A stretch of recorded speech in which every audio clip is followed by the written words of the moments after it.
ba credit rating ọmọ yẹn jẹ́ kọ́mọ yẹn gan tó ní life. Wicked people, àwọn èèyàn jòsí, wicked. You've messed up the girl's life. Well, Sarah, wherever you are, Ọlọ́run á ṣọ̀nà ẹni dáadáa. The journey will be easy for you. Ní wo ti yẹ ẹ mọ́ ẹ. Òun ló ṣépè fún bàbá ọmọ yẹn 3 days later ni bàbá ọmọ yẹn kú. Ní obìnrin burúkú tó máa ní Wàsíù ló pa bàbá ọmọ òun. Ó jẹ àkàrà máa yẹn kó tó kú. This bloody nuisance. Èpè ní àgbàdúrà 30 seconds, á ṣépè 3 hours. Èpè ní mi ìrírú ẹ̀rí. Ọmọ ẹ wà ń bẹ̀ òun ṣépè fún bàbá ẹ̀. Ọmọ méjì péré ló ní òkè yín wọn síra wọn. Asọ́nbìnjọ yẹn Nàìjíríà tó mọ́mọ yẹn lọ lọmọ yẹn ti máa lajú. Eré ló pè. Ọmọ yẹn ò ní kọ́bọ̀ lọ́wọ́, òun gan sọ. Ó ní kò sówó lọ́wọ́ ọmọ yẹn. Ẹ continue jàre. Ẹ máa lè máa sọ̀rọ̀ tí ń lọ. Ẹ jẹ́ ṣe ń sáré béèrè nǹkan kan. Mr. Olúwabámiwò Alọ́ba, kí ni ẹ tún ṣe ní high court ní àárọ̀ kùtùkùtù yìí? Sultana lẹ tún wọ̀ lọ sí Ìkẹjà high court. Ta ni ò fún máa yìí ń sìn? Kí lẹ̀ ń sórí property iná estate yìí náà lẹ̀ ń wá kiri ṣá? Ó lọ preach. Ó lọ kéde ìròyìn Jésù. Torchlight mi wà lábẹ́ gbogbo yẹn. Ó lẹ́yìn kan jẹ́ pé gbogbo mi jẹ́ máa ń rìn sí báyìí. Torchlight mi ń fọ́lẹ̀.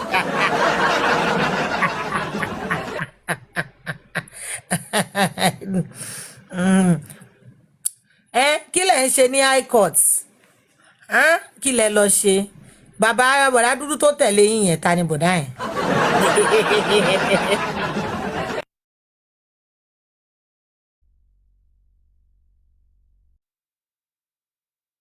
Mo ń bọ̀ mo wà. Wọ́n ní ta ni bọ̀dá kúkúrú Bílísì tó ń tẹ̀lé yín kiri. Àwọn wèrè nísìnyí Joseph Alọ́ba wọn náà tún ti gùn lọ́rùn. Kí ló ṣẹlẹ̀? Grace má máa fa ẹ̀jẹ̀ máa yí gbẹ tán. Ó ṣàgbọ́ tí Pork Daddy náà sọ lé ní pé ẹ máa sinmi o. Pork Daddy kò lè nísinmi wàhálà tẹ́ kó sí lọ́rùn ìpọ̀. Ojoojúmọ́ bí ò lọ kọ́ọ̀tì fẹ́lẹ̀ á lọ kọ́ọ̀tì fẹ́lẹ̀ á lọ kọ́ọ̀tì fẹ́lẹ̀ ẹ wá ní ó máa sinmi. Ẹ̀yin kọ́ lẹ gbélé léléré ni. Ẹ̀yin kọ́ lẹ léléré ni.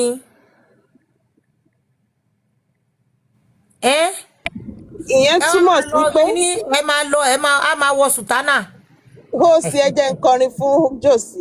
Ìyẹn túmọ̀ sí pé Christian máa ṣe wá sí mi. Gbọ́ bàǹgẹ́lì rẹ̀ ti wí. Ní àárín ọ̀tá ló wà. Máa ṣọ́. Ẹ̀jẹ̀ ṣàánú ẹ̀jẹ̀ jẹ́ lọ sùn. No sleep. Ẹ̀yin ọkùnrin. Jòsí, no sleep for you, no rest for the wicked. Ní nísinmi, olóko give away. Ní nísinmi, olóṣì, oníbàǹtẹ́lẹ́pọ̀n. Ẹ wò.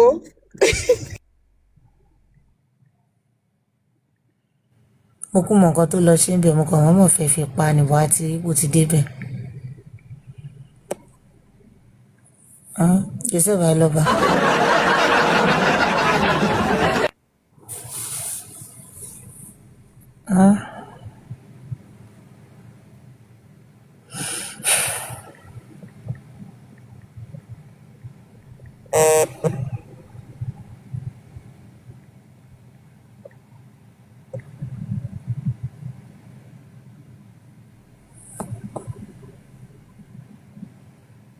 Bàbá onísùtánà ná.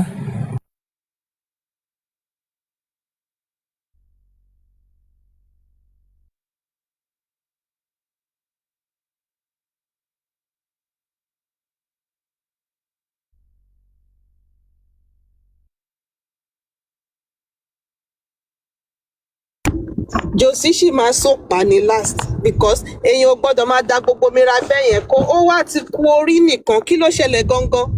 Rich Grace ṣe bó ló ti fi gbogbo àárọ̀ ayé ẹ̀ dóko. Ṣòfin àwọn ní kó wá pa Jòsí fún wa ni. Ọmọ ẹni ò lè ṣe ti bẹ́ẹ̀ bẹ̀rẹ̀ ká fi lẹ̀kẹ̀ sí di ọmọ ẹlòmínà. At the end of the day, he's still our father-in-law. Ṣòfin bàtàyè Jòsí jẹ́ ni. Ó ti pa Jòsí spiritually, ó tún ti pa sexually. Kí ló ṣẹlẹ̀? ó ṣe wá ya ànìkànjọpọ́n báyìí kí ló ṣẹlẹ̀ gangan? Ẹni rí nǹkan he tó fẹ́ kú pẹ̀lú ẹ̀, ẹni rí nǹkan he poor Grace tó fẹ́ kú pẹ̀lú ẹ̀ o ọwọ́ ẹni tó ti sọnù ń ká. Kí ló ṣẹlẹ̀ gangan?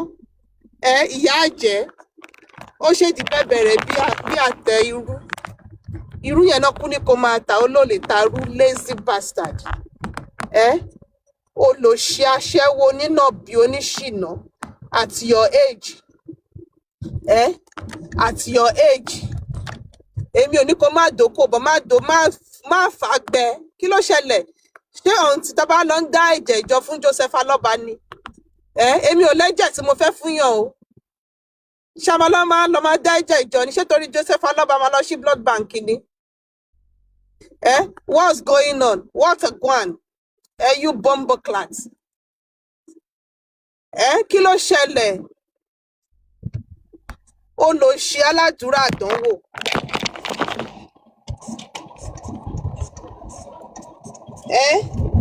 Mommy Rich Grace aládùúrà aná, ìwọ dá pé àdúrà ègún ni. Onídòkúdò, onínàbí oníṣìnà, onírun funfun lóbò, olòṣì olóbò gbígbẹ. Flaky ní pé kí ni jòsírí láyà ẹ̀, wọ́n láyà ẹgbẹ́ àfi blóńbló tán ti fọ́. Mọ̀ tẹ́ bá ti fún blóńbló tó bá bẹ̀rẹ̀ sí ní yóò òun láyà Rich Grace. Èmi ò wá fún ẹ o, mi ò kí ń gbọ́ àgbàlagbà o. Mo ti fayé mi fún Jésù o. Pork york ló jẹ́ kí n gùnkè lóru yìí o. Pork york wò wàá ṣẹ̀sí àgbáyé. Ẹ ti rí bí ikùn pork york yẹn ṣe rí, àfi bí táǹkà. Olòṣì olóyìnbó sọnù ọlọ́pọlọ lílọ́. Gbàtọ́ ní kò kàwé òṣì ló ń ṣe kiri. Aláwo ló ń wá kiri, olòṣì oníṣẹ́. Ẹgbẹ́ ń kọ́lé òun jíṣó. Wọ́n ní kẹ́ dá 80 pound, àwọn ẹgbẹ́ tó kù ló tún dá fún ẹ. Olòṣì tí bá ṣe pé orí Joseph Alọ́ba ò pé ó lọ sí Nàìjíríà ó lọ rí jòsì. Ìwọ́dẹ̀ ń jókòó ní the Alobas have said it. Kò ní ra gbá fún ẹ. Tó bá ra gbá fún ẹ ó máa fọ́. Ó ní kú síbi tẹ́rù ẹ wà, vulture ló máa jojú ẹ. Ẹ̀yin wèrè tẹ́ ẹ̀ mọ full stop ẹ̀ mọ semicolon ẹ̀ mọ comma. Kò ní dá fún ẹ. Pé mo ti fi ayé mi fún Jésù for the last 2 days. Mo fi ayé mi fún Jésù, mo ní Jésù mo ti padà sọ́dọ̀ rẹ̀ ó bàbá. Olórí burúkú pork york yìí ló jẹ́ kí n sọ fún Jésù pé ní sùúrù mo léèyàn kan tí mo fẹ́ dá lò. Because tí ìbáṣepá yí ẹ tó bàjẹ́, ọpọlọ ẹ kú, bàbá ẹ fowó jóná. Your school fees is a waste. Ìfà ó yẹ kí bàbá ẹ ó yẹ kó jí níbi tó bá wà kó lọ gba owó ẹ padà, kó lọ dáṣì wọn ní, kó lọ kó certificate ẹ fáwọn tó ń tẹ̀pà. You are a useless bastard. You are not just a bastard, you are an obnoxious bastard. Wọ́n máa ṣe DNA àwọn ọmọ àlè ẹ, ajá ló máa jòkú ẹ, olòṣì. Ẹ wo ikùn ẹ, mo dẹ̀ rí fídíò ẹ, mo rí pé ṣé wèrè yìí lèèyàn tiẹ̀ ń bá tákà. Ẹ wo bó ṣe rí. Kí lorúkọ bọ̀bọ̀ movie this cartoon? Miserable àbí kí ni bọ̀bọ̀ tó dàbí stick yẹn tí kùn ẹ̀ wá dàbí drum. Ṣé kò ń ṣe SpongeBob? Kì í ṣe SpongeBob, the other one. Tó gbẹ̀bí skeleton tí kò wá dá yọ bọ̀bọ̀. Tí kò wá dá yọ yẹn tó round. Ẹ jọ kí lorúkọ ẹ̀? Tí wọ́n fi yẹ́lò ni àwọn dọ́ọ̀lù tán fi ṣe yẹn. Ó dẹ̀ wà lórí mi o.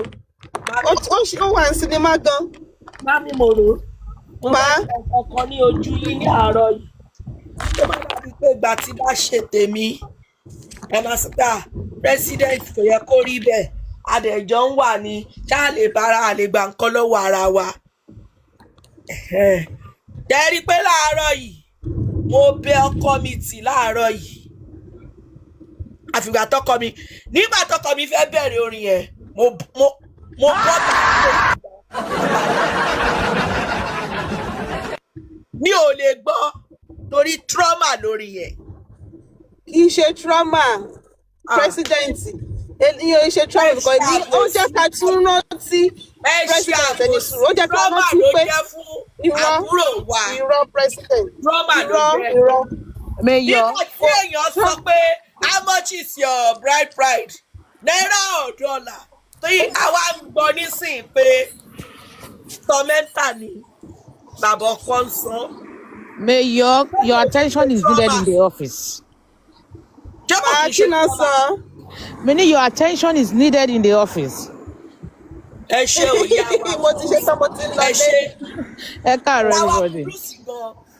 Ẹ káàárọ̀ mà. Ká lè bára wa sọ̀rọ̀ tì ní. President ẹ jẹ́ n ṣàlàyé ẹ̀ fún yín. Ẹ ní sùúrù. Ṣé mọ̀ pé ìgbà tó fẹ́ lọ tọrọ ọmọ yẹn orin yẹn ló kọ? Òun dẹ̀ kówó pé bọ̀ kò mọ̀ pé bàbá òun ògbójú olè ni.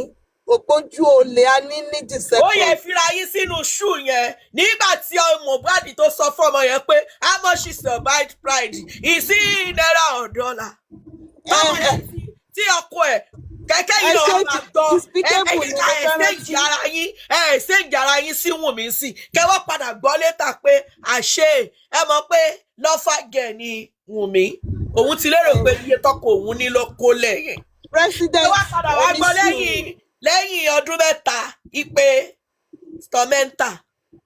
Ẹ jẹ́ wá ṣàlàyé ẹ̀ fún yín president ṣé mọ̀ pé gbogbo etí èèbó mi náà ní kí n ṣe àwìn ni àwọn ò mọ̀ tẹ́lẹ̀ ìfún ọmọwùnmí kò mọ̀ pé àwìn náà gba òun nísìn ló fi wá rí pé ara gbèsè tí jòsí máa san tábà ti gbé lọ ilé ẹjọ́ òun nǹkan òun ló fẹnu ara ẹ̀ sọ ó ló ní gbèsè lòun ò lè rí òun alọkó lòun kígbe ọ̀fọ̀n ó jí ọmọ lọ́mọ pé kò tún sanwó orí pé so 100 million tá a fẹ́ gbà yẹn àti fi 50 kún owó orí tí ọmọ kó lẹ̀ kó tó jáde láyé ìjòsí kò mì ó sọ̀rọ̀ ìdí kọlọkọlọ ó kówó mì. bad price ní ìjòsí sọ kò ṣe bad price. Ó kówó mì tó ó máa san jòsí. láì ṣe jòjòsí ó sì abẹ̀rù Ọlọ́run ó sì abẹ̀rù Ọlọ́run. so president jòsí máa san gbèsè yẹn because látẹ̀ nǹkan mi fẹ́ ó máa san owó yẹn mọ́ gbèsè tó máa san ó kù ti lọ sí high court. I feel your pains. Oyènúsì alọkọ ló ń kígbe. I feel your pains pẹ̀lẹ́ mọ́mísì Liam pẹ̀lẹ́. Ọ̀fọ̀n kò sí nǹkan tí jòsí ò lè jí kó ó jí tí ó jẹ́ bìrìpò lọ lọ́jọ́ kò mọ wọ́n jí èbìrìpò. ó tún yáwó Liam o. ó tún yáwó Liam o. Ó tún fagídí gbowó ó fagídí gbowó pọ̀ fẹ́ lọ ṣe kọ́mọ tó ń kóòdù. President ó lọ sí ó gbowó tán ó jẹ́ bí ẹ̀rọ máa gbà lọ́wọ́ ẹ̀ ń kọ́ọ̀tù gbogbo ẹ̀ owó Liam náà tó tún yá. Wùmí ló kówó yẹn fún o ẹ̀rọ pé Wùmí ló kówó yẹn fún o. interest ti gùn a máa gbà pẹ̀lẹ́ lé. How many percent ló gùn sísítà mi? A máa gbà pẹ̀lẹ́ lé. Ṣé 99.9% ni? Àbí ká gbé 100 èlé tó gùn? Ó máa gbà pé owó yẹn ti every month ló ń gun owó ń gun orí ẹ̀. Ló bá tán. Ó lè jòsí. Ẹni jẹ gbèsè dáràn. Àlọ́kọ́ ló kígbe. Ó wá sọ ó gbowó tán o ẹ máa gbọ́ o ó wá ní Victor ni mo fẹ́ sọ ó lò sí ó lòkun oṣù. Owó ló bímọ tó fẹ́ sọ ní Victor. Victor ni mo fẹ́ sọ Victor kọ́ Victoria ni. Vincent ló máa rí ó ń ṣe Victor. Aláìlọ́pọlọ ó lè. Ọ̀fọ̀n. Ọ̀fọ̀n Adiniti second olòṣì tébù àti. Oyèwùsì. Oyènúsì ni Oyènúsì. Àbúrò Aláàjì gé ó lè gbogbo ẹ̀ ló pé sí lára. A máa ṣe DNA ẹ ká mọ bí ẹ̀yà tó ti yà wá ó kì í ṣọmọ Yorùbá tó ń àríntọ́ ní kọ́mọ ọkọ̀ má dá lọ́ba ó wà ní orúkọ alọ́ba akúlù fún wọ̀tá lọ́ba ẹ̀. Akúlù fún olòṣì kí náà ń fa lọ́ba ṣe orúkọ tó bá gbé tí bá tẹ bá dé báńkì wá ní I want to withdraw money. Even gan tẹ́lá gan lè bínú síyàn báńkì tó bá gbórúkọ yẹn kó ní what is your name is Wunmi Aloba á pòṣé á ní kéne á ní go and stay at the back go and wait madam I've been waiting for 3 hours the fact that you are bearing Aloba do you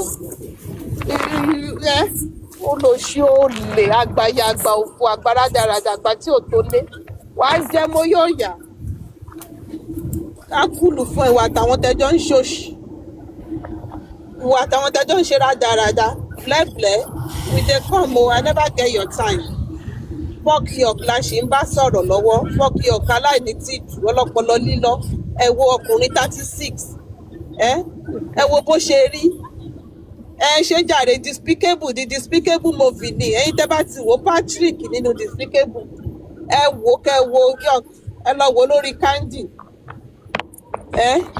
kí ọmọkùnrin at that age kó dàbí ẹrù olè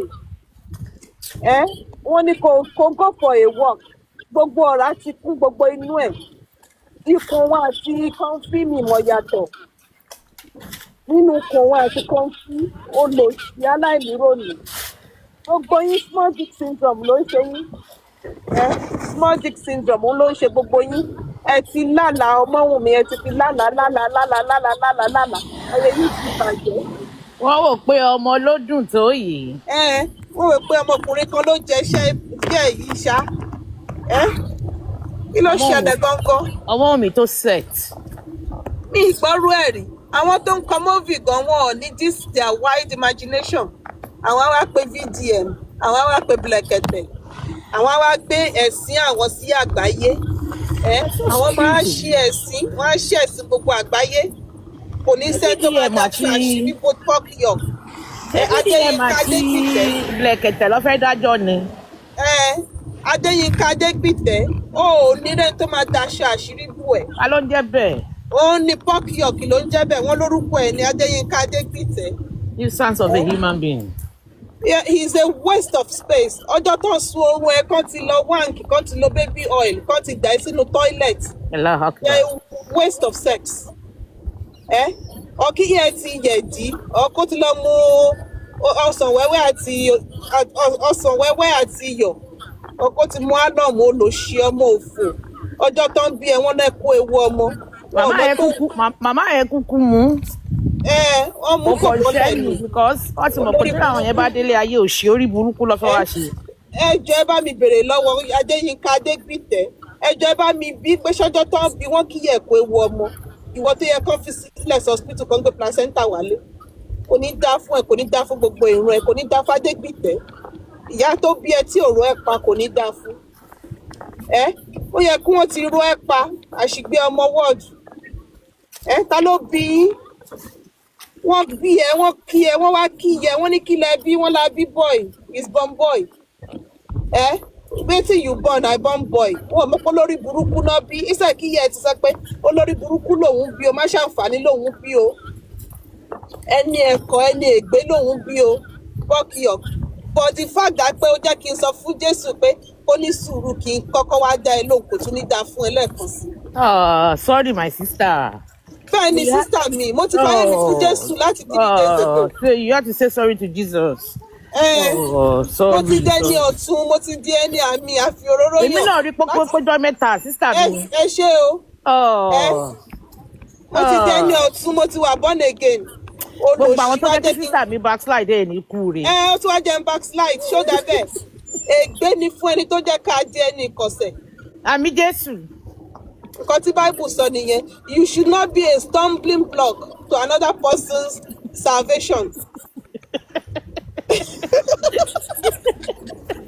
You leave me. Oh God. Ṣé tí trumpet bá dún lónìí sí kí ni mo fẹ́ máa sọ fọ́nà? Which way are you going to go? May you answer me.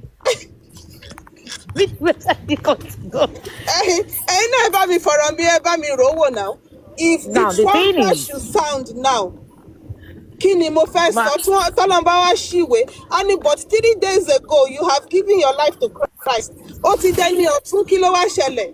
Ṣé màá máa dájọ́ màá máa rojọ́? Màá sọ fún Ọlọ́run pé olórí burúkú Adéyínká Adégbìtẹ́ ìní ó rè é. Ẹ bá mi gbà. Àwa náà wá rọ́lọ̀ létí pọ́lọ̀ pé ẹ̀yin náà lè sọ pé ègbé ni fẹ́ni tààrùn tó ń wí. Ègbé ni fẹ́ni Ṣé màá máa sọ fún Ọlọ́run pé Adéyínká olórí burúkú ìní ó ló ní pé òun ò ní sinmi? Wọ́n á ní kí n dá lóhùn mi mọ̀ pé trumpet máa dùn. My sister, you are still doing the work of God. Ẹ ṣé jàre, thanks for the reassurance. Ọlọ́run ló ní pé wí. Wọ́n ní ṣe Ọlọ́run ni mò ń ṣe lọ́wọ́ kí n kárí lò. Ọlọ́run náà sì ni kò bínú.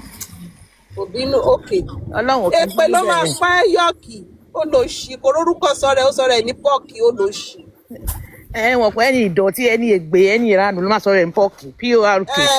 ó lò ṣì ẹlẹ́dẹ̀ gan olóòórùn onídọ̀tí Mi wọ́n á yóò dùn. jókòó síbẹ̀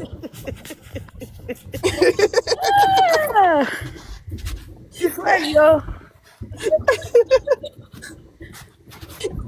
tí ì bá ṣe pé àwọn pípú yìí téèyàn ò bá ní ẹ̀mí ọlọ́run kó ti kóró rẹ̀ sínú agbára ẹ̀jẹ̀ Jésù Kristi àwọn eléyìí máa mẹ́sàn-olúwẹ̀ ọ̀pù náà àwọn máa ń gbogbo sí ẹ̀yìn Amúnisọ́lọ́run ni wọ́n. àwọn amúnibú ni ẹran bí yẹ ìwọ tẹ́ pé yẹ kó ti ro ẹ́ pa kí ló ṣe ẹ́ tí measles ò pa ẹ́ ní kékeré irú yín ló yẹ kí German disease ti pa náà kí ló ṣe ẹ́ ta ló ní kán ṣe vaccine ta ló gbé vaccine wá sí village ẹ tí measles ò pa ẹ́ smallpox ló yẹ kó pa ẹ́ ṣọ̀pọ̀nná yẹn ló sì máa jẹjú ẹ Overdose ló yọ lẹ́nu. Ògúnládé la fẹ̀jẹ̀rẹ̀wẹ̀ ó lọ ṣì ogun ló máa wú ẹ̀jẹ̀ turuturu Àṣẹ wà. aláìníláàkáyè òpònú ajẹ́ tó bá yá wá lò kàwé ẹ̀yin olòṣì tẹ́lọ́njì sátífíkẹ́ẹ̀tì Anyways, àwa ń lọ àti débi jẹ́ wa. kẹ́ni nice day o Thank you. ó ní wọ́n máa ṣẹ̀ sí òun á gbé sí gbogbo àgbáyé gbogbo ó máa wá wà tẹlifáìsì bí wọ́n ẹran tí bí wọ́n ṣe tẹlifáìsì bọ́n ṣe pa Anini nígbà yẹn ní Babish tó ṣe pa Níní àtàwọn ẹmẹ̀wà ẹ̀ wọ́n ṣe máa tẹlifáìsì ẹ̀sìn pọ́kìyọ̀kì nìyẹn Adéyínká Adégbìtẹ́ wọ́n máa tẹlifáìsì ẹ̀sìn ẹ̀ wàá ṣẹ̀sìn àgbáyé wàá ṣẹ̀sìn àwọ̀rò ó ní rẹ́ni tó máa daṣọ bò ẹ́ on the day of when you need help no one will be there for you wàá sáré kàbàkàbà ìwọ tàánú ti jìnnà sí ẹ ti ṣe tí ọmọ oṣù márùn ẹ bẹ̀rẹ̀ ọmọ yẹn ló ń sọ̀rọ̀ tá a gbọ́ tó dá ṣáká yẹn ẹ ṣì wà lójú kan look at that very soon this baby will be 3 years old look at his speech crystal clear Yomi wèrè ó já wá gba Liam kó máa bẹ kó wá gba Liam as lesson teacher kọ́mọ ẹ máa sọ àìpùpù bọ́ káàkiri dájí àìpùpù tí ó ní ti tọ́mọ ẹ mọ̀ sọ nìyẹn olòṣì olórí burúkú ìgbà tó yẹ kó máa kọ́ ọmọ ní ABC olòṣì olóhùn fi ń ṣe activist. My name is Bewula. My English name is Ajoke. No, see, shame on you. 62-year-old boy. My name is Bewula. Olóbùkú. Ó yẹ kí gbogbo wọn kan sọ fún Ọmọwùmí pé ìjọba ò ló ṣe ń ṣe a máa sanwó fún ẹ kó wá kọ́ wa bó ṣe ń kọ́ mu ẹ wo bí ọ̀rọ̀ ọmọ ọdún méjì bó ṣe dá ṣáká. What is your name? Liam Aloba. What's your mother's name? Wunmi. What's your father's name? Mohbad. Ó lọ ṣì Bráláàtì wọ́n ti bá yín interpret kú gbọ́ nǹkan kan kò gbédè kò gbé èké ló gbọ́ olòṣì ẹlẹ́kẹ̀gbẹ́ ń tọ́ alápò ògbẹ́ gbogbo ọpọlọ ẹ ti lọ sínú àpò ògbẹ́ láti ògbékè kò sí kankan tó gbọ́ o. kò gbọ́ nǹkan kan English I no hear I no gbọ́ English Yorùbá I no gbọ́ very useless láti ló ń jẹ́ bẹ́ẹ̀. ó ní ó lè example useless sí tẹ bá ń wá example pé wọ́n kí la fẹ́ fi ṣàkàwé useless ẹ mú láti àgbàrá dáradá at 53 àti 54 àgbà tí ò tó lé olòṣì gbogbo ìgbésí ayé ìpín nínú ayé láti ìpín burúkú ní ìpín ìpín ti bàjẹ́ lójú ayé láti oríporí ti burú bí eégún tó ń léwèrè ìpín láti ti bàjẹ́ ọmọ inú wá ń fi presidency olòṣì aláìlọ́pọlọ wọ́n fi presidency tí n bá tún gbọ́ presidency one more time wàhálà mo lè lẹ fóònù mi mọ́ gírí but it's just that a ṣì ń lò fún iṣẹ́ Ọlọ́run the presidency wo bí Yomi ṣe gé wọn léègé títí ó wá jẹ́ kí n rántí Maradona mo ní is Wunmi in Abuja Yomi dẹ̀ bẹ̀rẹ̀ once upon a time children sit down let me tell you story.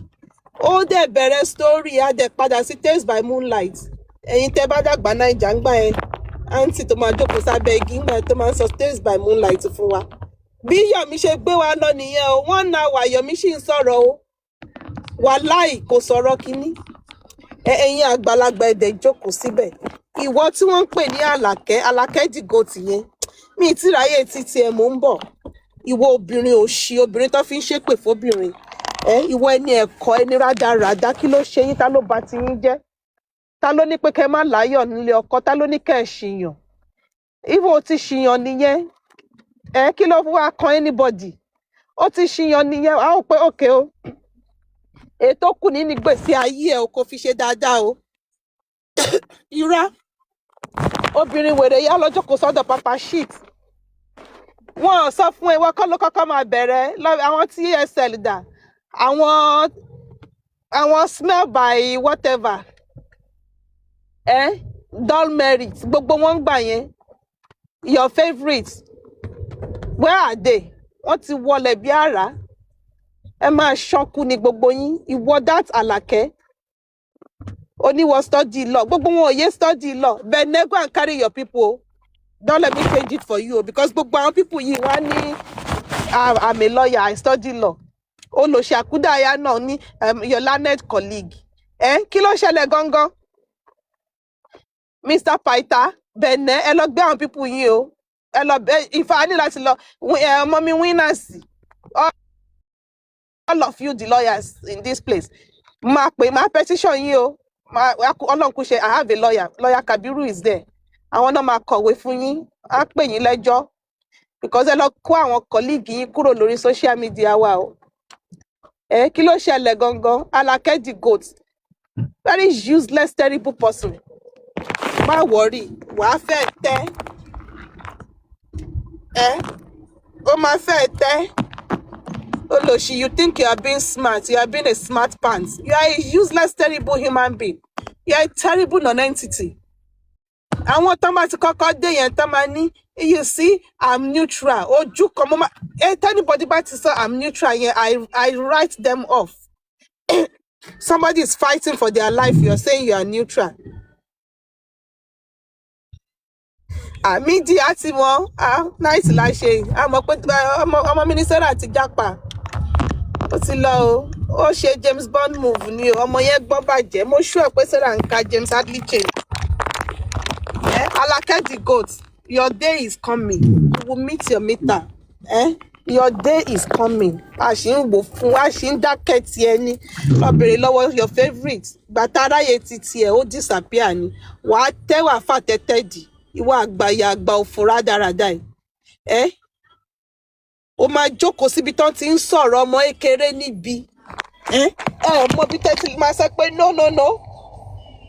Ẹ̀yin ńlá enable papa shit tó fi débi tó dé.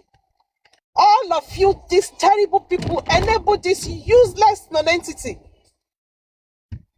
You gave him that wings. Ẹ wá ní kó máa róbìnrin fín. Ẹ máa jókòó síbi tí ọkùnrin ti máa bú òbò obìnrin. A máa sọ kìnìkan. And you think what do you think you're doing? What do you actually think you're doing? Tí bá ṣe porí yín ò pé, àwọn òbí yín wọn rí yín tọ́.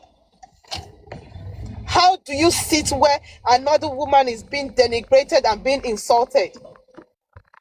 And in your mind, you think, yeah, it's cool because she's not insulting you. It makes it okay. It makes it okay for him to be rude to adults.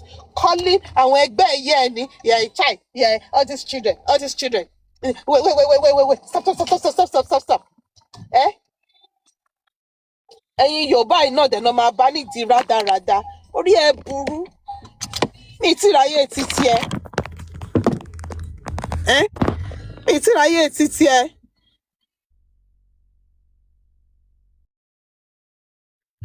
Olóṣì alárùn ọpọlọ. Bẹ́ẹ̀ ni Àlàkẹ́ the goat ni. Because tí ìbá ṣe Àlàkẹ́ the goat, how will she sit down where a young man of that age will talk down on women that are older than his grandmother? And you think ṣé gbajúmọ̀ lẹ fi pẹ́ ìṣe ni? Ṣé gbajúmọ̀? Mommy, let's be talk. Olóṣì Adéyínká Adégbìtẹ́nì for almost 3 days mo sọ pé àti má tẹ̀lé gbé dé 7 days mo mọ̀ pé Ọlọ́run ti sọ ayé mi dọ̀tun pátápátá nìyẹn. Mo ti fayé mi, mo ti padà sí ẹsẹ̀ àárọ̀ mi, mo ti padà bí mo ṣe wà kí n tó join Justice for Mohbad. Èmi ọmọ Jésù, bọ́mọ Jésù ni mí, ọmọ Ọlọ́run ni mí. Within 12 hours pork york ó trigger mi, ó lọ ṣí ni. Mo fayé mi fún Jésù pátápátá, mo filẹ̀ fún, mo gbogbo ìgbé ayé mi mo filẹ̀ fún ní Jesus take the wheel, take control. Bí mo ṣe gbọ́ ọ̀rọ̀ yẹn tó ní wọ́n máa ṣe ẹ̀sín òun, wọ́n máa ṣe ẹ̀sín òun ní gbangba oríta Màpó. Níbẹ̀ ni mo sọ pé Olúwa mi o, Ọlọ́run ẹlẹ́dàá mi, just for few hours let me take my life back for few hours. But Mommy Kudus ti ní pé ṣé Ọlọ́run mo ṣì ń ṣe. So it means that my life is still in the hands of Christ. So for everybody's information, I'm still born again. Tá bá ní àní ṣe oògùn kà mọ́, ẹni tó máa jẹ́wọ́ ò ní jẹ́. Ṣebí jẹ́jẹ́ wa la jókòó. Tọ́lọ́run máa ṣẹ̀ sí. I was so upset, honestly. I was so upset. Àwọn wá pé TV, àwọn wá pé CNN, àwọn wá pé yàláyò òun. Ẹjọ́ ṣé ọkùnrin tó ń pè ní ọkùnrin gbọ́dọ̀ máa sọ̀rọ̀ bẹ́yìn? Should a man ọjọ́ tí wọ́n bí, Flake ní pé ṣé wọ́n ń dákó fọ́mọ, ṣé ọjọ́ tí wọ́n dákó fún, ọkùnrin tó dá okó fún, ọkùnrin tó ti mọ obìnrin, ṣó gbọ́dọ̀ sọ̀rọ̀ ṣáká bẹ́ẹ̀, ó gbọ́dọ̀ sọ̀rọ̀ òṣì bẹ́ẹ̀ jáde ní ẹnu. Kámárì ni Paul wí, but lórí Justice of Mohbad oríṣiríṣi láti rí. Kan sọ pé ẹ pẹ̀lẹ́ ń bẹ̀ yẹn o, ẹjọ́ ṣọkùnrin wà nílé yìí o, ṣé pork york gbọ́dọ̀ bọ́ta? Ẹjọ́ mo béèrè ní ẹjọ́ ẹ dá mi lóhùn o. Tán bá ní à ń wá ọkùnrin nínú ilé yìí o, ní family yìí o, ẹjọ́ ṣọkùnrin, is there any man in this house? Should Adéyínká Adégbìtẹ́ bring out his head? Ṣé wọ́n gbọ́dọ̀ pe ọkùnrin kí this lunatic kó bọ́ta?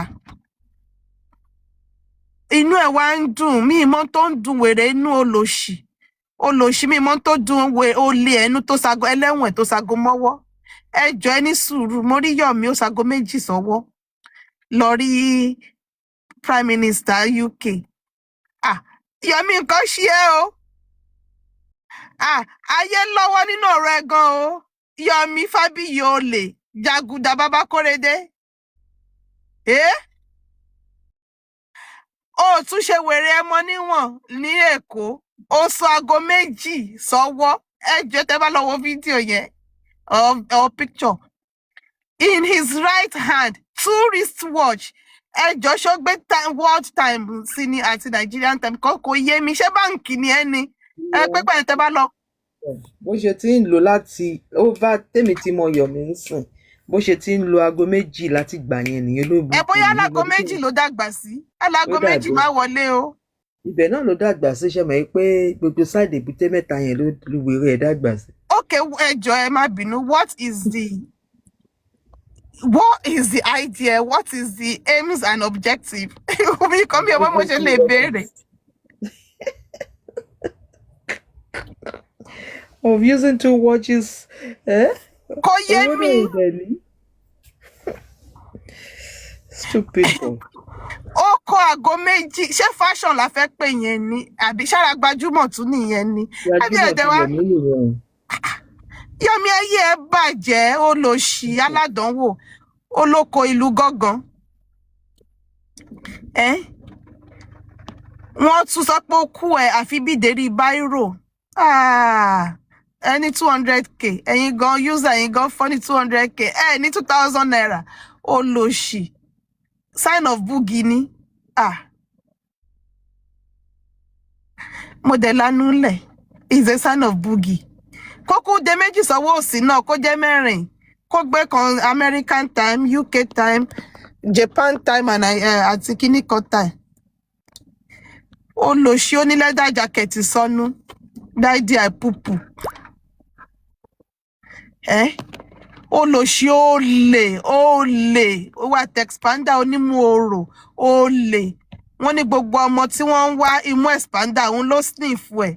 Ẹ wo mú èèyàn kan ṣoṣo. Èèyàn kan ṣoṣo. Èèyàn kan ṣoṣo kó gbogbo imú yẹn. Kí ló dé? Why you people so selfish? Ẹ ṣáà ya olè. Gbogbo nǹkan làwọn èèyàn jòsí fi ya olè. Ẹ wo imú ẹ̀ àfi bí ẹ rántí double decker London bus ńgbà yẹn. Bus 12 ńgbà yẹn tó máa ń lọ sí Oxford Circus. Bí mu expander ṣe rí nìyẹn. Ayé ẹ ti bàjẹ́ olòṣì. Ètò ní kò fi wẹ̀ òun ló mú òun lògùn yẹn ò ṣe ṣiṣẹ́. Mọ́mí ṣe lè rí 8 million fún wa ńgbà yẹn. Why tí mi ṣe gùnkè ní 630? Bó dẹ̀ wà lókè omi bá ti lò fún tèmi o 630 náà ní ká máa lò ó. Ṣé mo lè rí 8 million bẹ́ẹ̀ yẹn? Mọ́mí Happy Store ṣé mo lè rí 8 million bẹ́ẹ̀ yẹn? I'll send the same má worry. Okay, 5 million gan wà okay, mo lè manage 5 million. No problem. Àwa ju bẹ́ẹ̀ yẹn lọ níbí báyìí. Àwọn lọ ní ibi tó wà yẹn. Ayé wọn ti bàjẹ́. Mọ́mí Adéwùnmí, ó jí péyàn láago 6. Láago 6 àbọ̀ láàárọ̀ kùtùkùtù. Ìyá òṣì náà, ìyá àjàrà búkà. Ṣọ́mọ ẹ ló ń pè tó ń gbé aago ọkùnrin ọlọ́kùnrin láago 6 àárọ̀. It has to be an emergency for me to pick an outsider's call at 6:30 in the morning. Oníṣekúṣe. Ẹ̀yin náà ti lẹ tẹ́bò fún kínní. Ó ti fi mú sniff òbò yín. Mi ò mind di ọmọ mi Betty 10 million náà wà okay. Tá bá fi gbà kárí èmi náà kọ́ hòtẹ́ẹ̀lì.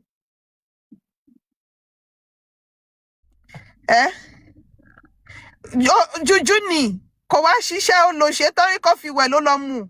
Ó ti fún mú sniff tán ní kó fi wẹ̀. Iṣẹ́ yẹn bàjẹ́ mọ́ lọ́wọ́ ni. Olórí burúkú Mọ́mí Adéwùnmí. Mọ́mí Adéwùnmí Daddy expander. Bẹ́ẹ̀ ni OD1 wọ́n ti máa gbá jìnnà.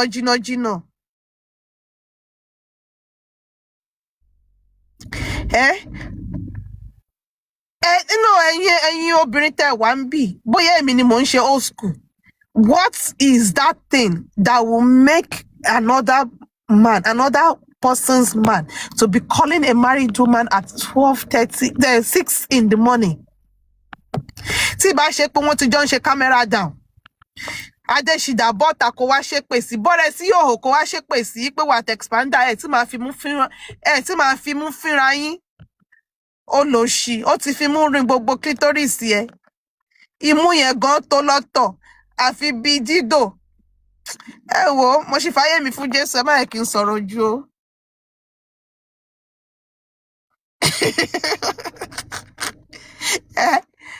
Imú yẹn lásán ń bàyàn lẹ́rù. Imú yẹn tó dídò náà, ó tó kíní tí ọmọ tí fi hàn wá ń jọ yẹn. Imú yẹn ti tó aṣẹ́jú ní oko. Imú expander ti wà òkè fún òbò Adéṣídà olòṣì. Ẹ ṣàfẹ́ kí n backslide ṣáyìn people yìí. Kódà o. Immunity olòṣì ni. Ó ní mú orò. Imú tó fi ń ṣépè fún kínní. Tán bá gbé imú yẹn lọ sórí ìta mẹ́ta, wọ́n á kàn ní expander ẹ bá wa fi mú fínlẹ̀. Tí ìlú bá fẹ́ bàjẹ́, ẹ ṣàpè mú expander. Bẹ́ẹ̀ ni emoje. Ẹ má lọ máa ní imagination o. Ẹ má lọ ní imagination lórí mú expander o. Because imú yẹn lásán tó bá lóun fẹ́ fún ìyá yẹn ní head. Imú ló.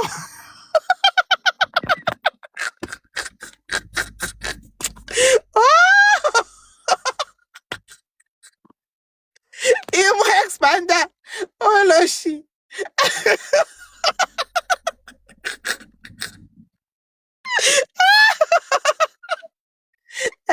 Kó ní kíá ìyá ẹsẹ̀ bò Mọ́mí Adéṣídà àwọn olòṣì. Gbogbo ẹ̀ náà mọ́mì náà ni mọ́mí iṣẹ́ ìdóbò yín mọ́ ni. Bẹ́ẹ̀ ni the nose is expander olòṣì ó máa ahọ́n náà ní kó yọ síta imú ló fi ń fi òbò. ẹ wá ní kí ẹ má máa kówó lẹ̀ fún. Bẹ́ẹ̀ ni aṣebi lòun ó ti ẹ ìyàwó oníyàwó kọ́kọ́ lọ́kọ máa pè láago 6 àárọ̀. A máa díìgì ọ̀rọ̀ yín out. Ẹ tí mọ̀ nǹkan kan. Ẹ jẹ́ bá mi gbé bẹ̀nẹ̀ sókè o. Kọ́ wá bá mi kí mu. Imú expander. Olóṣó ní mú orò. gbọ́dọ̀ wà ń bíbá yìí lẹ́ẹ̀kan náà. Ìkan láti sọ̀kalẹ̀ fún kan. Onímú tó ń boyún jẹ́. Òun ló ti fi mú gbogbo àwọn tó ń wọ́ ọmọ. Tán bá súnmọ́ expander, oyún yẹn máa jábọ́ ni. Léyọ. Màá. Ṣé bẹ́ẹ̀ yẹn ṣẹ̀dé láti fi ṣẹ́ ní ẹ lọ sùn? Máa lọ sọ ẹ bá wọrí, mo kàn ní kí wọ́n díẹ̀ ni. Bẹ́ẹ̀ ni tí baby, how does another man call another woman ní aago 6 àárọ̀? Ìyẹn lèmi fẹ́ mọ̀ o. Because if it is not a life-changing situation, nobody calls me before 9 a.m. and nobody calls me after 9 p.m. Kí ni relationship yín? Ẹ ti fi mú fín, ó ti fi mú fín òbò ẹ, Mọ́mí Adéṣídà. Wàá jẹ mo yóò yá, ìwọ ni ìyá àsàlẹ̀ wọn, olówó ogbó tí ń ṣílẹ̀kùn fólè, ìyá àgbàyà yóò ṣì. Onímú orò ẹni ibi, ó ti fi wọ́n ní inú jìnnà kò jẹ́ ká gbóòórùn àṣebí, imú títí ẹ ó fi ń gbóòórùn òbò ìyá Adéṣídà ni. Ẹ ti fi òṣì, ẹ ti fi balẹ̀ ayé yín jẹ́. Ó wá ń ká lòlò, odindi 55 years old man. Olè, ó ṣàparí bí àparí ojúkù. Olè olólè. 6 a.m. on Monday morning ní Ọláyọ̀mí. 6 a.m. on Monday morning. Olórí Princess bẹ́ẹ̀ ni mà. Ní aago 6 ní ọjọ́ Ajé ni wèrè kan máa pè èèyàn kan. Ipe mọ́mì ṣe bá rí 8 million bẹ́ẹ̀ yẹn lórí ọ̀rọ̀ ọlọ́rọ̀. Kì í ṣe pé mọ́mí o project tá à ń ṣe lọ o, ilẹ̀ tẹ́lẹ̀ fẹ́ rà yẹn o, ilé tẹ́ fẹ́ kọ́ yẹn o, wà á ti gbadé bíi dẹ́kìn o. Bẹ́ẹ̀ ni o Princess Wisdom, òru ni a ti wá Sarah láti àárọ̀. Mo ti pé United Nations, mi ò ṣe sùn. Lórí ọ̀rọ̀ Sarah mi ò sùn. Àti dispatch, àti pé Calvary síta. Sarah ti sá lọ o. Ó ti sá lọ o. Sarah ti lọ, ó ti bọ́mọ yẹ ẹ̀ lọ́wọ́ o. Okay, project ní J4M. Wọn ò ní jèrè ń bẹ̀. Ọ̀bọ ìjèrè lẹ́yìn ọkọ̀. Mọ́mí Adéwùnmí èèrà jèrè. Ìyàn ò ní dùn rẹ́nu rẹ̀. Adéwùnmí Adéṣídà. Ẹ máa ṣòfò ní 8 million yẹn, ẹ sì máa san. Ẹ máa san ní ara, ẹ máa san ní tẹ̀mí. Ẹ̀yin wo, that 8 million, you will pay it. Èṣù máa gba owó yẹn lọ́wọ́ yín, that is your own ìdámẹ́wàá. You will pay that money. Ṣebí you are wicked. In fact, wàá yá owó san. Ẹlẹ́bèrè tó bẹ́ẹ̀. Yóò ṣì. How easy it is for you for people to call you. Expander onímọ̀ọ́rọ̀ calling you at 6 a.m. in the morning. Mọ́mí ṣe rí 8 million bẹ́ẹ̀ yẹn. Torí pé o ti ń kó fún wọn tẹ́lẹ̀ ni. Ọjọ́ 500, ọjọ́ 1 million. Ọjọ́ 500, ọjọ́ 1 million. It is that audacity. Because if not, kí ló fẹ́ fà á? Olòṣì ìyàwó rẹ̀ yìí ò lọ sí Nàìjíríà rí kó sọ pé kí òun lọ sí motherless home o. Kóun fún wọn ní 500,000. Mọ́mí Adéwùnmí ṣe ń ṣe sádàkà. Èṣù gbéṣẹ́ léyìn lọ́wọ́, ayé yín ti bàjẹ́. Ẹ gbé phone call lẹ́gbẹ̀ẹ́ ọkọ yín. Àbẹ́yìn àtọkọ yín òkì jọ ń sùn ni. Iṣẹ́ tán ní kó pè sí ni Mọ́mí self-care. Iṣẹ́ tán ní kó pè sí ni, unfortunately fún Mọ́mí Adéṣídà àti olòṣì immunology kò lo iṣẹ́ yẹn dáadáa. Báwo ni Fádèyí olóró ṣe máa ń pe iṣẹ́ yẹn gbà yẹn? Ọmọdé ò kì í mọ oko dóko má ra lábẹ́. Ó ṣàṣọ́bà kan, bọ̀ kó pe iṣẹ́ yẹn dáadáa. iṣẹ́ yẹn já mọ́ lọ́wọ́ ni olóṣì ni expander ó ti máa sunkún wá pé iṣẹ́ bọ́ bàbá iṣẹ́ yẹn bọ́ bàbá wa bí pé kí ló fi báwo ló ṣe ṣe báwo ló ṣe lò ó bẹ̀ndẹ̀ ní iṣẹ́ Sami yọ ẹ káàárọ̀ ẹ jọ o ìyá host wọn bá bí search kí nìkan tẹ̀ ń sọ gbà mú wá sàlẹ̀ mi lọ́kọ̀ tẹ̀ sọ kàkà. Ìyá host ẹ fẹ́ kí bẹ̀ndẹ̀ mú yín sábíyá bí. mama tẹ́lẹ̀ kí ló sọ. lẹ́yìn méjèèjì ò gbọdọ̀ wà lórí platform together mo ní kéèyàn kan bọ́lẹ̀ fẹ́yàn kan o. ẹ ṣọ́ra yín o ẹ má ní pé pẹ́pẹ́ yìí ni mama host o ẹ wà ká jẹ́jọ́ ẹ ní bá search ọ̀rẹ́ sì máa fẹjọ́ yín sọ aláàjì o ẹ jẹ́ àmùkọ́ tá à ń ṣe bí o máa fẹjọ́ yín sọ aláàjì o. ó mú mọ̀ pé lẹ́ni ẹ̀ láàárọ̀ yìí báyìí ẹ̀ ní jẹ́ kí n jẹ breakfast mi dáadáa. ẹ máa multitask ni bàbá ṣe ń sọ bẹ́ẹ̀ sí sábì lọ́jọ́ ṣe give and take ẹ̀ dẹ̀ máa fọwọ́ kan jẹ kínní. Mọ́mí wa jẹun ìsàtẹ́lẹ̀ o. mo kí specially iṣẹ́ wa pa ẹ jọ ẹ sísà mi yọ. Èmi tún wo ọ̀rọ̀ pé kí màmá yìí kó dá owó in another angle mi ò fẹ́ kẹ́rin náà kẹ́ fojú àgbà wò ó ṣé ẹ fi pé woman yẹn anti-justice ní ṣá ẹ béèrè pé kí ni mo sọ bẹ́ẹ̀. Because báwo lọ ṣe máa ní kí màmá yẹn dá 8 million ó dẹ̀ refuse kò dá anti-justice ni nà Adéwùmí mi ò lè pẹ́ ní màmá Adéwùmí Adéwùmí anti-justice ni ẹ o because ìwọ ló sọ pé tí wọ́n bá pè é ilé máa ń sọ pé tí wọ́n bá pè é ní ìgbàgbà wọ́n pè é ní 100 times pé mama represent pé tí wọ́n bá pè é pé ẹ mú ẹ̀mí ọmọ yín wá lórí J4M ẹ máa mú wá ẹ mú àtọ̀ ọkọ yín wá lórí J4M ẹ máa mú wá ordinary 8 million naira Adéwùmí ordinary 8 million ó refuse láti kó sílẹ̀ ó dẹ̀ ń wá justice anti-justice nìyẹn mo sọ with my full chest anti-justice nìyẹn tádé ò bá lọ kiri kó máa lọ kanlẹ̀kùn ilé àwọn neighbor ẹ̀ pé ẹjọ́ ẹ yá mi lówó ẹ̀mí mi ti fẹ́ bọ́ mo ní special project mo ní project ẹ pé òun ló máa jẹ́ kí Nàìjíríà wà secured òun ló máa fà á tọ́ àwọn ọmọ yín máa lè lọ fúlé kẹ́ lọ ṣe vacation òun ló máa jẹ́ kí Nàìjíríà kó di the top economy in the whole world pé tó bá ní kí ló ṣẹlẹ̀ wá ní J4M ni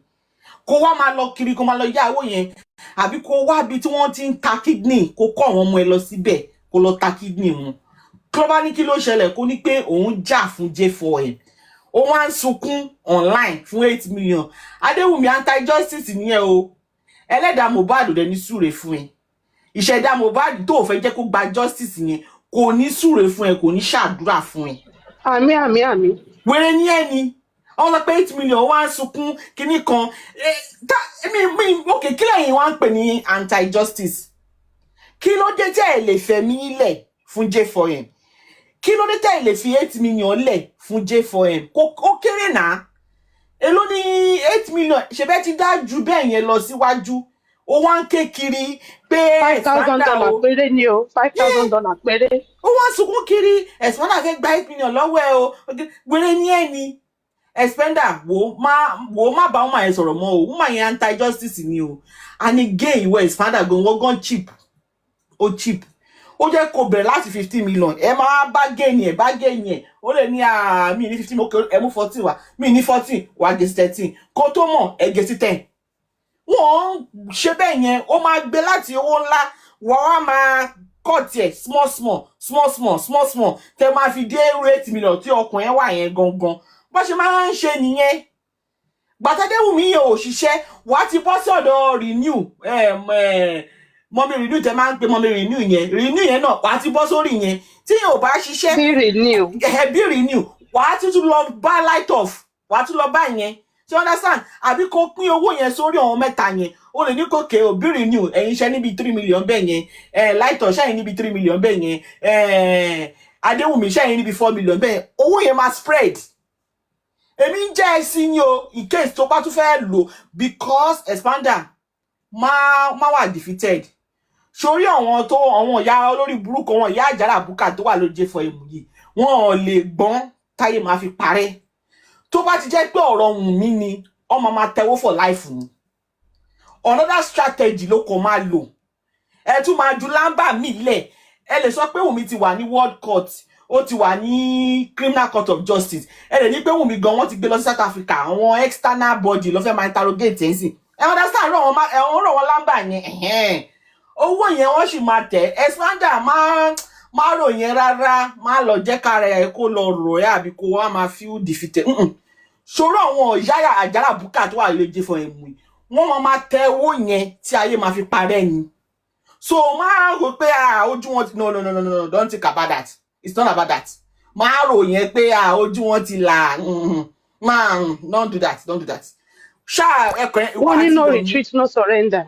Ẹ ti get it. Ìwọ àti Yomi ẹ lọ re-strategize. Ẹ̀yin comment section ẹ káàárọ̀ o.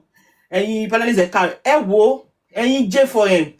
Tẹ́ bá fẹ́ mú èèyàn tó máa ń fi yín lákàlàkà. Kò ṣàwà tá máa ń sọ̀rọ̀ lórí panel. Ṣé dáwọn comment section tẹ́mi platform yẹn. Ohun yẹn gangan ni kẹ́ mú sọ́wọ́. Because bí sísá mi yóò ṣe ń sọ ló ń fata sí. Ló ń pe bọ̀bọ́ yẹn ní immunity. Ló ń pe ní immunica. Ẹ̀yin Josi, ṣé dáwọn tá máa ń sọ̀rọ̀ àwọn ò ní problem. Ọ̀rọ̀ tiwa kékeré. Ṣé dáwọn comment section tẹ́mi platform yìí. Ṣé bá wá àwọn èèyàn tẹ́ máa mú sọ́wọ́ ẹ mú wọn ní comment section. Kẹ́kọ́kọ́ bẹ̀rẹ̀ bá mi bẹ̀rẹ̀ látọ̀dọ̀ Mr. D1 rọ̀ wọn Farm Wendy, Shami Beauty, gbogbo wọn yẹn àwọn ní kẹ́ mú. Ṣé àwọn comment section tẹ́mi pla èmi já yín sí ni o. Ṣé láwa panel àwa ò ní wàhálà. Àwa tá bá ti sọ̀rọ̀ àti sọ ti lọ. Bó ṣe láwọn comment section yìí. Tó bá sọ pé àwọn wo gangan ló máa ń fún yín problem, ló máa ń press neck yín, comment section ní kẹwàá. Ẹ máa sọ pé ẹ ń gbọ́ Temi show, ẹ wá wà lẹ́fọ̀ ẹ ka comment, tí ìfẹ́ jagun ayé yín, ẹ lè wọlé pẹ̀lú account mi. Kẹwàá máa wá àwọn èèyàn comment section yẹn. Ẹ fẹ́ jẹ́ àwọn comment section yẹn. Èmi gan mo wà ká jẹ́jẹ́ ni o. Ní comment section yẹn because if you no stand well wọ́n máa nù ẹ́ pàṣán ni. Irú àwọn grandma Àjàyí Crowder gbogbo wọn yẹn. Àjàyí Crowder bí ti báwo. Àjàyí Crowder. Irú àwọn winners gbogbo èmi ṣe ti já yín ṣiṣẹ́. Ẹ̀wọ̀n comment section ni kẹwàá máa mú o. Àwọn panelists àwọn ìkíni mélòó làwọn máa ń sọ. Bọ́yá ṣé àwọn comment section yìí bó bá ṣe ń fata sí ló máa fi rodo sí. Ìyí tí àwọn panelists kò bá rántí wọ́n á tún rán wọn létí. Mo gbèdì fún yín ẹ̀yin comment section Temi platform. Mo tú ẹ̀kì báyìí. Mo ṣèdí báyìí fún yín. Ọlọ́run mo nọ́mbà lé yín. Ìwọ bọ̀bọ̀ pork daddy. Ó ga o. Ó ga. Ikú Bọ́lá jẹ́. Ikú ó get àsìbí o. Ìwọ pork daddy sí Wùmí sí Liam from where to where? I don't understand. Ó ní pé lọ́jọ́ ikú erin oríṣiríṣi ọ̀bẹ la máa rí. Because in the grand scheme of things, I don't understand. Ṣé o lè dúró sí ibi tí Wùmí bá dúró sí ni? Can you even stand there even till now? Kí ló fún ẹ ní audacity, the temerity tó fẹ́ máa decide bó ṣe máa ṣe DNA ọmọ tó ń ṣọmọ ẹ, ọmọ tó ń ṣọmọ ìyàwó ẹ, ọmọ tó ń ṣọmọ family members ẹ, ìwọ pork daddy yẹn. Sórí pé ayé ẹ ti bàjẹ́, sórí pé ayé ẹ ó ti rún. Ṣé ní gbogbo ọwọ́ tẹ máa fi ń lalẹ̀ yẹn ọ̀dọ̀ Joseph Aloba ni kò ti mọ̀. Joseph Aloba lè máa sọ fún ìgbà tó máa wọṣọ, irú aṣọ tó máa wọ̀, time tó máa lọ ṣe interview, ìran ọ̀nà tó máa dá lóhùn. Ibẹ̀ yẹn ni kó dúró sí. Ẹ má máa gbé wá sọ́dọ̀ Wùmí àti Liam. You ṣe ti yín di ni. Èèyàn kéré nídìí ẹrù ẹ̀. Òun ló lọ mú ẹ̀. Òun ara tó bá òun ló máa fọmọ ẹ̀dá. Who gave you this lunatic, jobless, meddlesome interlopers. Kí ta ló fún yín ní guts? I don't understand. Ṣé olórí burúkú ni ẹ ni Puff Daddy? Ṣé ìlú òyìnbó tó ń gbẹ́jọ́ kí lórúkọ ẹ̀ gangan is real name? Ṣé ìlú òyìnbó tó wà yẹn? Adéyínká Adégbìtẹ́ náà ló ń jẹ́. Ìwọ Adéyínká, mi mọ̀ kan tó adé ní orúkọ ẹ̀ wọ́n Yínká tó yẹ pé ẹsẹ̀ kan ní UK, ẹsẹ̀ kan níta ló wà.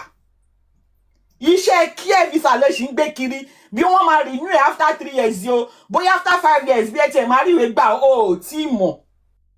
You will now sit down nínú yàrá àbẹ̀rẹ̀wọ̀ yẹn, wàá máa fi pé o fẹ́ máa lálẹ̀ for the mother of a child who you've never contributed a dime to. Ìwọ ògbọ́ kọ́ ló bá yà sùn. Family members ẹ kọ́ ló bá yà sùn. Bàbá ẹ olórí burúkú tó ń gbénu ilé àlàpà tó máa kú sí ilé àlàpà yẹn kọ́ ló fún Wùmí lóyún. I don't understand. Ṣé ìlú òyìnbó tó wà yẹn, can you go and confront somebody, the mother of a child, to do DNA for you? That you are not laying claim to the child, or you are not the father of the child. I don't understand. Ṣé tí ajá bá ń sínwín kò mójú olówó ẹ̀ ni? Tẹ́ bá ń ṣorí burúkú yín dọ́dọ̀ Joseph Aloba, ẹ tó láti ṣe bẹ́ẹ̀ because ẹ̀yin lẹ ń bọ́ Joseph Aloba. Ẹ̀yin lẹ ń raṣọ sí lọ́rùn. Ẹ̀yin lẹ ra pangolo tó wà kiri. Ẹ̀yin lẹ ń fún lóúnjẹ, ẹ̀yin lẹ ra bàtà fún, ẹ̀yin lẹ ra súùtù fún. You are allowed. Ẹ̀yin lẹ ń sanwó lawyer. You can direct him whichever way you want to because you've earned that right. You are the provider of Joseph Aloba. You are the sustainer of Joseph Aloba. So you can do whatever you want with Joseph Aloba. Kódà gbọ́ lè ní kí Joseph gbé orí ẹ̀ sílẹ̀ kẹ́ máa tẹ̀ kọjá ṣe bójú wa lọ máa ń wà bíbáyìí. Bẹ́ẹ̀ ṣe máa ń control ẹ̀, tẹ́ máa pariwo mọ́, tẹ́ máa ní kó wá síta, kó wá dìbọ́ǹkì, ẹ máa ní kó wá bẹ̀bẹ̀. Ara tó bá wù yín ní kẹ́ fi dá. Ẹ má ṣorí burúkú yín dọ́dọ̀ Liam àti Wùnmí. Don't do that. Ẹ má máa ṣe nonsense yẹn. Don't try it. Because you don't have that right. Yo, any right here, whether legally, even on moral ground, you don't have that right. If Omowumi has agreed to do DNA of her child, it's not a right for Joseph Aloba, it's a privilege. And that was why Batiwon lost the family court here. Even when Umi was represented by a lawyer, the judge had to put a call through to her to ask if truly she has accepted. Because under the law, only right is somewhere. What party will go understand? I cannot decide for Wunmi. Sister Temi cannot decide for her. Sister Mayo cannot do that. Mommy Abisoj cannot decide for her. Because biologically that child is not related to us. But because you believe pé torí ẹ̀yin lẹ ń bọ́ Joseph Aloba, right tẹ́ni lórí Joseph yẹn, ẹ fẹ́ extend díẹ̀. Sọ́dọ̀ Wùnmí àti Liam, wèrè níyìn ni, who does that? Who does that? Kí ló fún yín ní right yẹn? Even tó mọ́ òun bá sọ pé òun okay o, egun òun tó ń jó tẹ́lẹ̀ ó lóun ò jó mọ́ o, òun náà máa ṣe DNA òun ò dẹ̀ ṣe mọ́, kò tí sí any judge tó máa force ẹ̀ kó ṣe. Ẹ la etí inú yín tí orí inú yín bá ti bà tòde yín jẹ́, ẹ la etí inú yín. If she said decide pé òun ò ṣe ṣe ẹ lè mú sí, you can't. Because every right she has over that child, she's the provider of that child, she's the biological mother of that child, she is the sustainer of that child. Ṣé Joseph Aloba ṣé ó sọ fún yín pé Liam jẹun ní bobo? Àbí ó jẹun ní Pampers? Not even a pack of Pampers, just one, just ẹyọkan, single ẹyọkan Pampers. So kò yé mi, I don't understand. If you believe pé any right lórí Liam, ẹ̀yin olórí burúkú kan táyé yín ti bàjẹ́ sí UK, ìwọ àṣìírè tó ṣì ń gbélé tí wọ́n ti grant ẹ̀ asylum, ìwọ olórí burúkú baby elephant. Ẹ wá believe pé ẹni even gan ìlú òyìnbó tẹ̀ ń gbé gan, ọmọ tó bínú ẹ̀ gan, tó bá dé legal age kan, you cannot even exercise right over that child. How much more somebody who is not related to you? Any people here, man, bad for me, oh. Although no, me I cannot dictate for mommy, but tó bá tẹ̀ jẹ́ èmi benevolence ni. Ṣé rí DNA yẹn ibi tẹ́ ti máa rí ojú àlá ni àbí tẹ́ bá ti cross over to the other side lẹ́ máa rí. I'm not gonna give you shit because I don't owe you people an explanation. The only person that I owe is my child. If I'm going to do it, I will just do it and keep it for my child. Not for Joseph Aloba. Because ọmọ ẹ̀yẹn ló jẹ ní explanation, not you moronic, jobless fellows on social media. And that was what I was telling Dr. Lano, but I think my Dr. Malata Solano. Only me or left to me, I am not going to do it. But at the end of it all, my opinion doesn't count. Because I am not the mother or the child. I know my boundaries. I know my rights. I know the extent my right over somebody else's life. But anytime on the other side here, you don't know when to stop. You don't know when to say, okay, no, this is going beyond my own right. I'm not infringing on somebody else's right because you are lawless in nature. You don't know what it means to be a lawful person. You don't know. And that is why, if you don't defend the unlawful arrest, unlawful detention, you will still look for a way to defend it. That is why you are defending that somebody who is not qualified. You people are the one that deciding who is guilty, who is not guilty, who is the accused, who is the suspect, who is the witness. Because you people are lawless people. That is why you can come online and categorically say somebody by somebody. When you don't have evidence, no court of competent jurisdiction has said so. Things you cannot even dare try. But because I believe it's in Nigeria, and even in Nigeria, anything goes. You believe you can stay where you are, and you will be infringing on somebody else's right that doesn't live in the state or in the country that you live. It's a hypocrisy for me. So why do you now say Nigeria yẹn wọ́n ṣe gbá wọ́n lawless wọ́n ṣe gbá wọ́n ṣàwò ìwọ tó wà ní òyìnbó tó ti wà expose tó ti mingle pẹ̀lú àwọn tó ń gbé lóyìnbó, you are not any better because ìyàn tó wà Nigeria ṣe lè give excuse pé okay ibi tó òun dàgbà sí ibi tó jó òun mọ̀ sí lélẹ̀, this is what they've grown up to, this is what they are accustomed to. But ìwọ tó ti kúrò Nigeria, what is your excuse of lawlessness? Kí lẹ excuse ẹ? Because we've lived in a different world where there are laws in place. So definitely your mentality, your way of life should change to an extent. Kapamawi, I've lived abroad for more than a decade. I've lived there for 2 decades. Is a waste of decades.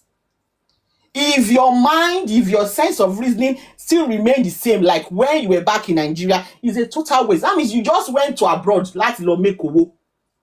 Oh, lọ síbẹ̀ láti lọ change the psyche. Oh, lọ síbẹ̀ láti lọ change the reasoning. And that is why Marion tó máa gbé ìlú òyìnbó 2 decades, 3 decades.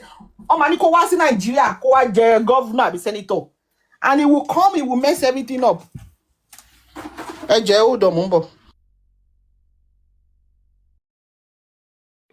Thank you, our original lawyer, Benin.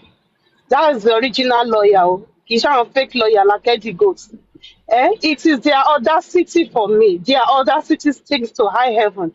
Ìmí inú wa bọ́ta àwọn wèrè yẹn wá ní kó gbọ́mọ lọ fọlọ́mọ. Ṣé Wùmí gbọ́mọ ìyá ọ̀dẹ̀ yín ni? Ṣó gbọ́mọ wá sílé yín ni? That is one part that ó máa ń knock brain mi when I hear that. Ẹ lọ gbé ọmọ fún bàbá ẹ̀. Ṣé bàbá ọmọ bí tó wà ni? Because I don't get it. A child that you have no responsibility towards.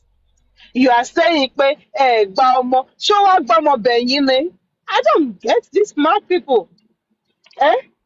Mi ò gbọ́mọ ya ọ̀dẹ, mi ò pé pé ìjọ wá ra oúnjẹ fọ́mọ mi o, mi ò sọ pé kinní kan o. Ẹ máa ní pé kó gbọ́mọ lọ fọ́lọ́mọ kò ní já fún yín kò ní já fún ìyá láyà yín. Aláwọn tó bí yín tí ò rọ yín pa tí ẹ ṣe sì jábọ́ kẹ jábọ́ sí kòtò kẹ ní cerebral palsy kò ní já fún gbogbo yín. Ẹ̀yin olórí burúkú aláwọ̀ kù. Your audacity stinks. It stinks to high heaven. And yeah, they might have lived abroad, but they never integrate. So they don't even know what the system entails. That's why you will see loads and loads of them in prison. Okay, jẹ́ má bínú jàre. Go on, Ilẹ̀kùn yeah. bathroom mi lókè, ó jam látànù mi rí wọ̀. Ọlọ́run pé kí bathroom wà nísàlẹ̀. So I had to call somebody online láti bá mi wá wò. Ẹ bá lọ máa wẹ̀ níta láago 5:30. I'm telling you. Ẹ máa lọ jà mí. A sọ pé any small thing máa sọ pé ẹgbọ́mọ fọlọ́mọ kinní kan. Ṣé àwa táwa ń bíbà ẹ̀ ṣe tó ṣe ìyá àti bàbá fún Liam? Are we complaining? We. Àwa ti bíbà yìí.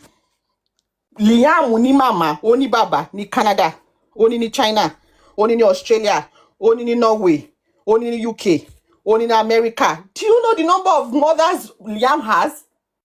Do you know the numbers of fathers Liam have? Ibo Liam fẹ́ rìn sí ní orígun mẹ́rin àgbáyé that you will not find a home. You think any platform is a joke? Do you think people who love Liam all over the world, do you think we are joking? Nítorí tẹ́ bá sọ pé gbọ́mọ fọlọ́mọ kíní kò yé mi. Ṣé àwa kéré jù láti ṣe ìyá fún Liam àbí ká ṣe bàbá fún Liam? Are we too small? Ṣá kéré ni? Àbí àti ìgbà tọ́mọ yẹn ti ń wà tó ti ń dàgbà, ṣé ìyẹ̀pẹ̀ ló ń jẹ ni? Ṣé àkísà ló ń wọ̀ ni? Look at the way that boy is. The boy is striving, is glowing every single day. Mo bá ọmọ mi sọ̀rọ̀, ohun ẹ̀ ó ṣe ṣáká ni. Very smart boy. You will never know pé èjì ẹ̀ nìyẹn. So what is so special pé ẹgbọ́n fọlọ́mọ kíní kan? I don't know. Ṣé Joseph Aloba sọ fún yín pé àràárọ̀ ni Wùnmí máa ń gbé ọmọ wá sunkún sẹ́lẹ̀ náà òun pé bàbá ẹ gbọ́dọ̀ gbà á, bàbá ẹ gbà á, ẹ jọ ẹ pa mí sílẹ̀ má pa mí síta. Ṣé Joseph Aloba sọ bẹ́ẹ̀ fún yín ni? Ìgbà tí wọ́n lọ sí family court gan, Gùrẹ́sì gan ibi tọ́rọ̀ yẹn ka lára dé, ó ní òun fẹ́ súnmọ́ Liam. Wùnmí ní ẹ bá mi gbé ọmọ mi, ẹ bá mi gbé, pé òun fẹ́ kí wọ́n súnmọ́ ọmọ òun. Ẹ̀yin tẹ́ pé Ọlọ́run ti da ẹ̀tẹ́ sí yín lára. Ẹ̀yin tẹ́ ẹ̀ tó bàbá ṣe fún ọmọ tẹ́yin bínú yín, tẹ́ ẹ̀ tó màmá ṣe fún ọmọ tẹ́ bínú yín, ẹ wá rò bóyá ẹ̀yin lẹ fẹ́ máa ṣe bàbá, ẹ fẹ́ máa lọ ṣèyá fún ọmọ lọ́mọ. Sexy bash babe, a gallant pa. I don't understand. Lẹ́yìn wọ́n fi pé ẹgbọ́mọ fọlọ́mọ. I don't know why you be using paracetamol, Panadol on somebody else's headache. Ṣé Joseph Aloba ṣé ó tẹ̀ ó lè sọ pé ọjọ́ kan báyìí when last Joseph Aloba set eyes here lórí Liam, and does that stop the child from breathing? Does that stop the child from growing? Does that stop the child from striving? Hell no. So what are we talking about here? They wọ́n sọ pé gbọ́mọ fọlọ́mọ má lórúkọ mi hello. Mo lè jí láàárọ̀ láti sọ pé Aloba mo fẹ́ jẹ́, ṣọ́ máa múyàn sí yẹn ni. And orúkọ yín gan ṣé wọ́n fi ń gba owó báǹkì ni àbí orúkọ Aloba tó yẹ kó ti bàjẹ́. There is no sensible lady in this time and day àfihàn tó bá mọ̀ pa kéèsì yìí ló máa náà fẹ́ fẹ́yàn from that family. Àwọn èèyàn gan ló máa sọ pé ibo ló ń lọ. Ṣé o mọ̀ kan tí wọ́n fojú ìyàwó ọmọ wọn tó kú Mohbad, and thank God everything is online. Pé ṣé o mọ̀ kan tó fojú ẹ̀ rí ìgbà tó lọ fẹ́ wọn bẹ́ẹ̀, ẹ̀yin gan ti borúkọ ẹbí yín jẹ́. So orúkọ wo gangan lẹ́ ń sọ gan-an, ṣé orúkọ tó ti bàjẹ́? Orúkọ tẹ́ pé in the grand scheme of nobody wants to have anything to do with your family. Tẹ́ bá ti sọ̀rọ̀ Mohbad báyìí, ọmọ ẹ máa sọ pé this useless family don't come again. This family made the rest now. Are you people blind? Can't you hear or see what people are saying about the name? So kí ló special gangan pa orúkọ yín? Kí ló special gangan nípa orúkọ yín pé don't bear Aloba kìíní kan, excuse me. Orúkọ tán ti da leprosy sí. Tó ẹ pé orúkọ tó ń gbé lẹ́yìn odi ó ń gbé inú igbó. Ṣé ẹ̀yin wèrè gan tẹ́ ẹ̀ sọ pé orúkọ ṣé ẹ̀yin lè fún ọmọ yín pé kó lọ fẹ́ ọmọ Joseph Aloba? Ẹ̀yin ìyá wèrè yìí, ẹ̀yin olórí burúkú, ẹ̀yin atókùnmákù amọ̀nà ni mo máa lọ yìí. Ṣé ẹ̀yin lè fún ọmọ yín kankan pé kó lọ fẹ́ Joseph Aloba, ọmọ Joseph Aloba? Ẹ̀yin lè ṣe? Can you do it? You will even dare. You will not dare it. So kí ni ó special kò yé mi Aloba kìíní kan. Kí ni ìwúlò Joseph Aloba gangan? Like kí ni importance ẹ̀ pé ó wà ní life Liam? because he's not in the boy's life. The ọmọ yẹn go ma la pé èèyàn kan ò sínú life òun. I don't know. It's just the you people are so oblivion to what is obtainable in the real life. You are so invested in J4M that you don't even know what is reality anymore. You don't even know what is nonsensical anymore. Lè differentiate. Ni ìwé rẹ̀ come and believe pé because òun dáwó fún Joseph Aloba automatically right òun extend dọ́dọ̀ Liam láti béèrè fún DNA and bó ṣe máa ṣe. Oh, mi ò mọ̀ bí tẹ́tí ra audacity yín o. I don't know. Mi ò mọ̀ bí tẹ́tí ra. Mi ò mọ̀ bí and news flash. Tẹ́ bá máa kú ni kẹ́ kú. Tẹ́ bá máa gba ọ̀run lọ ni kẹ́ gbọ̀run lọ. If you are not going to allow the court that is unbiased, that is impartial, to supervise everything about this DNA, you can go to hell and burn in blazes. Kò sí kan tó máa ṣẹlẹ̀. Tẹ́ bá máa kú ni kẹ́ kú. Because you are saying that you want the people so that you will be the one to pẹ̀lú gbogbo nǹkan tá gbọ́ pé kíní kan tí ìwé kan sọ pé àti bá jẹ́ positive òun máa para òun máa pa sí ọlọ́ba wèrè kan náà tó wà ní Amẹ́ríkà ọlọ́ba ò jẹ́ kí àrà tẹ́ fẹ́ fi DNA dá kò jẹ́ kẹ́ fi dá. So òun bí wá gbé ọmọ ilé yín lọ́wọ́ ẹ̀yin máa lọ ṣe. Iye pàtì yẹn ni ò yé mi as in torí pé wọ́n ṣe àwọn ọmọ tí wọ́n rádaràda as in you are saying that in a normal day ṣe bó yẹ kí Wùmí lọ gbé ọmọ ẹ̀ fún bàbá lọ́ba ni kò ní dá fún yín kò ní dá fún bàbá lọ́ba àríyá wèrè ni ẹ jẹ́ kí n pé ìkọ̀sáré sọ eléyìí. Let me just say this to the women here Bene sorry to the women here see ọmọ ẹ ló máa ya ọ̀dẹ èèyàn tó ń wá ọmọ Ọlọ́run á fún yín Ọlọ́run á ṣe yín lábí àmọ́ gidi àwọn àjàdẹ ti bí náà kò wọn ò ní kú mọ́ wa lọ́wọ́ wọ́n máa yanjú kí ọkùnrin kọmọ sí mi kó gbọmọ kó kọmọ ọmọ mi lọmọ mi I stand as gallant òun mo ṣe ń ṣiṣẹ́ tí n bá sì fa àkọ́bí sọ́wọ́ sí apá ọ̀tún tí mo fà kejì sápá òsì ilé mi ti kún Bíbélì ní pé jẹ́ kí ọmọ wá sí ọ̀dọ̀ mi torí tí wọ́n ní ìjọba ọ̀run. Ilé àwọn sì pé wọ́n yẹ mo jẹ́ fi picture yẹn hàn kọ́ mi jẹ́ mo ní wo ọmọ tí èèyàn kan lóhun ò fẹ́. Mo ní pé táwọn bá fẹ́ kọ́ fẹ́ mi o èmi ò tí wọ́n bá fẹ́ kọ́ fẹ́ mi ọkọ mi rẹ̀rìn ni I was pregnant then. Mo ní wo ọmọ yìí tí èèyàn kan lóhun ò fẹ́ àti ẹ̀mọ́ pé wọ́n èrè wọ́n tẹ̀ ṣe máa gbókù. Continue my sister.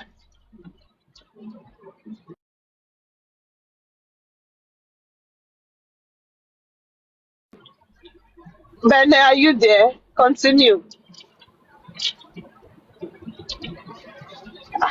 Bene, come back you. Kakuku jẹ́ kí platform lánàá.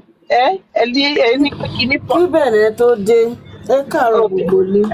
Ẹ káàárọ̀ mami Jupsi. Ibo lẹ fi Sarah mi sí? Ibo lẹ fi ọmọ mi ní Sarah sí? Ẹ fi Sarah lẹ ẹ fọ̀rẹ́ mi lé máa wà òkè. Ó ti gẹrun rẹ̀ lórí o. Ó ṣe kí ni? Ó gẹrun. Ó ti Jesus gbọ́ orí ó gẹrun ara ẹ̀ olóhùn wá ọmọ mi ní Sarah o Jésù tó fún mi. Ẹ kó máa wá Sarah kiri. Olúwàfẹ́lẹ́ ṣàràmọ̀ǹdà fún mi. Bóyá Sarah járòbù lórí ẹ̀ ló gbálẹ̀. Ẹ fi Auto Bola lẹ̀ ṣe will be fine.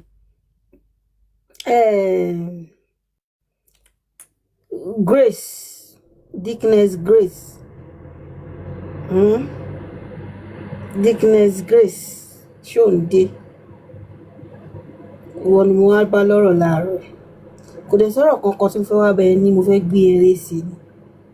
Mo tún fẹ́ gbé eré àti gbogbo ẹ̀yin tẹ́fẹ́ ní ọmọ ọlọ́mọ lára. Mi ì tí ì jẹun epo láàárọ̀ mi tí ì jẹun ata. Gbogbo ìṣẹ̀dá kí ṣẹ̀dá tó fẹ́ ní ọmọ ọlọ́mọ lára tó ní kí ìlérí Olúwa Promise Ọládìméjì ọmọ Àlọ́ba tó ní kó kákùn òpó yín pátápátá kò ní yẹ ọmọ tẹ́bí ẹ máa kákùn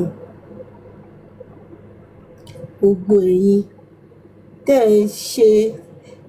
ń ṣèwà ibi tẹ́ ń pèrò pètèpèrò pé ọmọ yẹn kò ń ṣe ọmọ Mohbad ẹ̀yìn kan lọ ṣe DNA yẹn kò kì í ṣe gbogbo yín pátápátá tẹ́ bá bí gba ọmọ gbogbo wọn máa lọ ṣáájú yín ni ẹ ní rọ́mọ bùyẹ̀pẹ̀ sójú yín ẹ máa kó àkùnrùn gbogbo àwọn ọmọ gbogbo nǹkan tẹ́ ń wíṣì fún lè rí olúwa gbogbo nǹkan tẹ́ ń wíṣì fún pé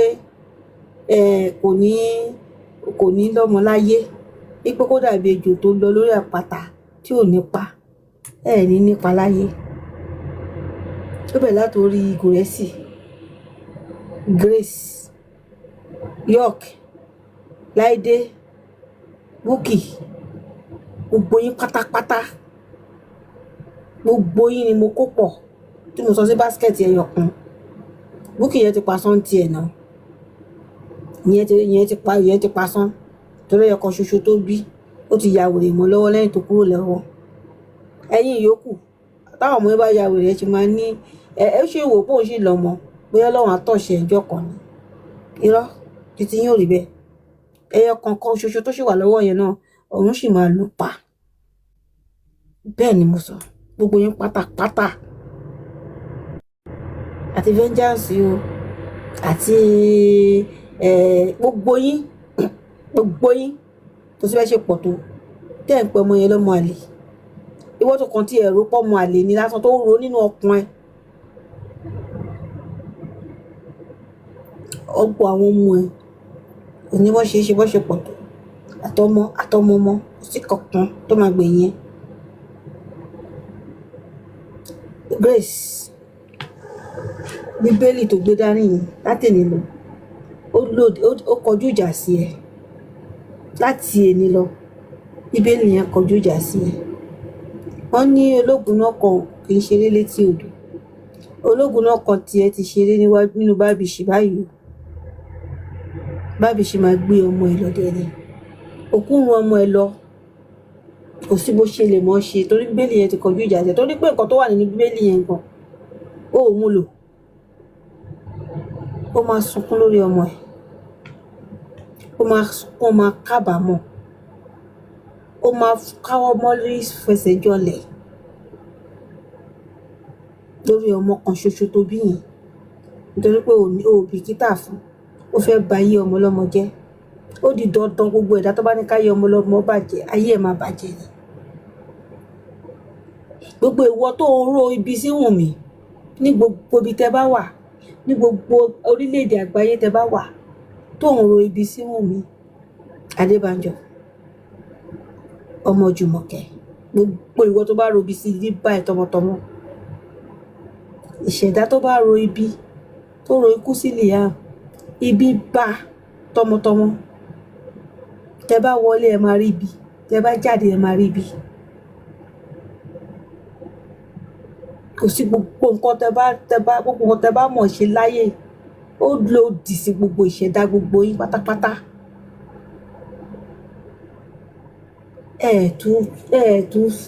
ọ̀ràn tó gbúrò ayọ̀ nínú ilé gbogbo yín mọ́ wọ́n ṣe ń ro òkú wọlé náà máa rókú jáde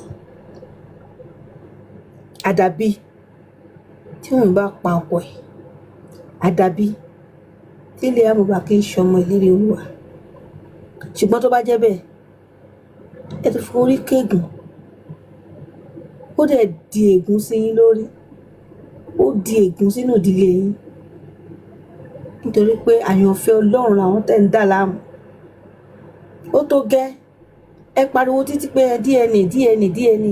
DNA tó díẹ̀ tó sọ pé ẹ ń sọ òṣì ọ̀rọ̀ lẹ́nu mi ì fẹ́ mọ tó jẹ́ o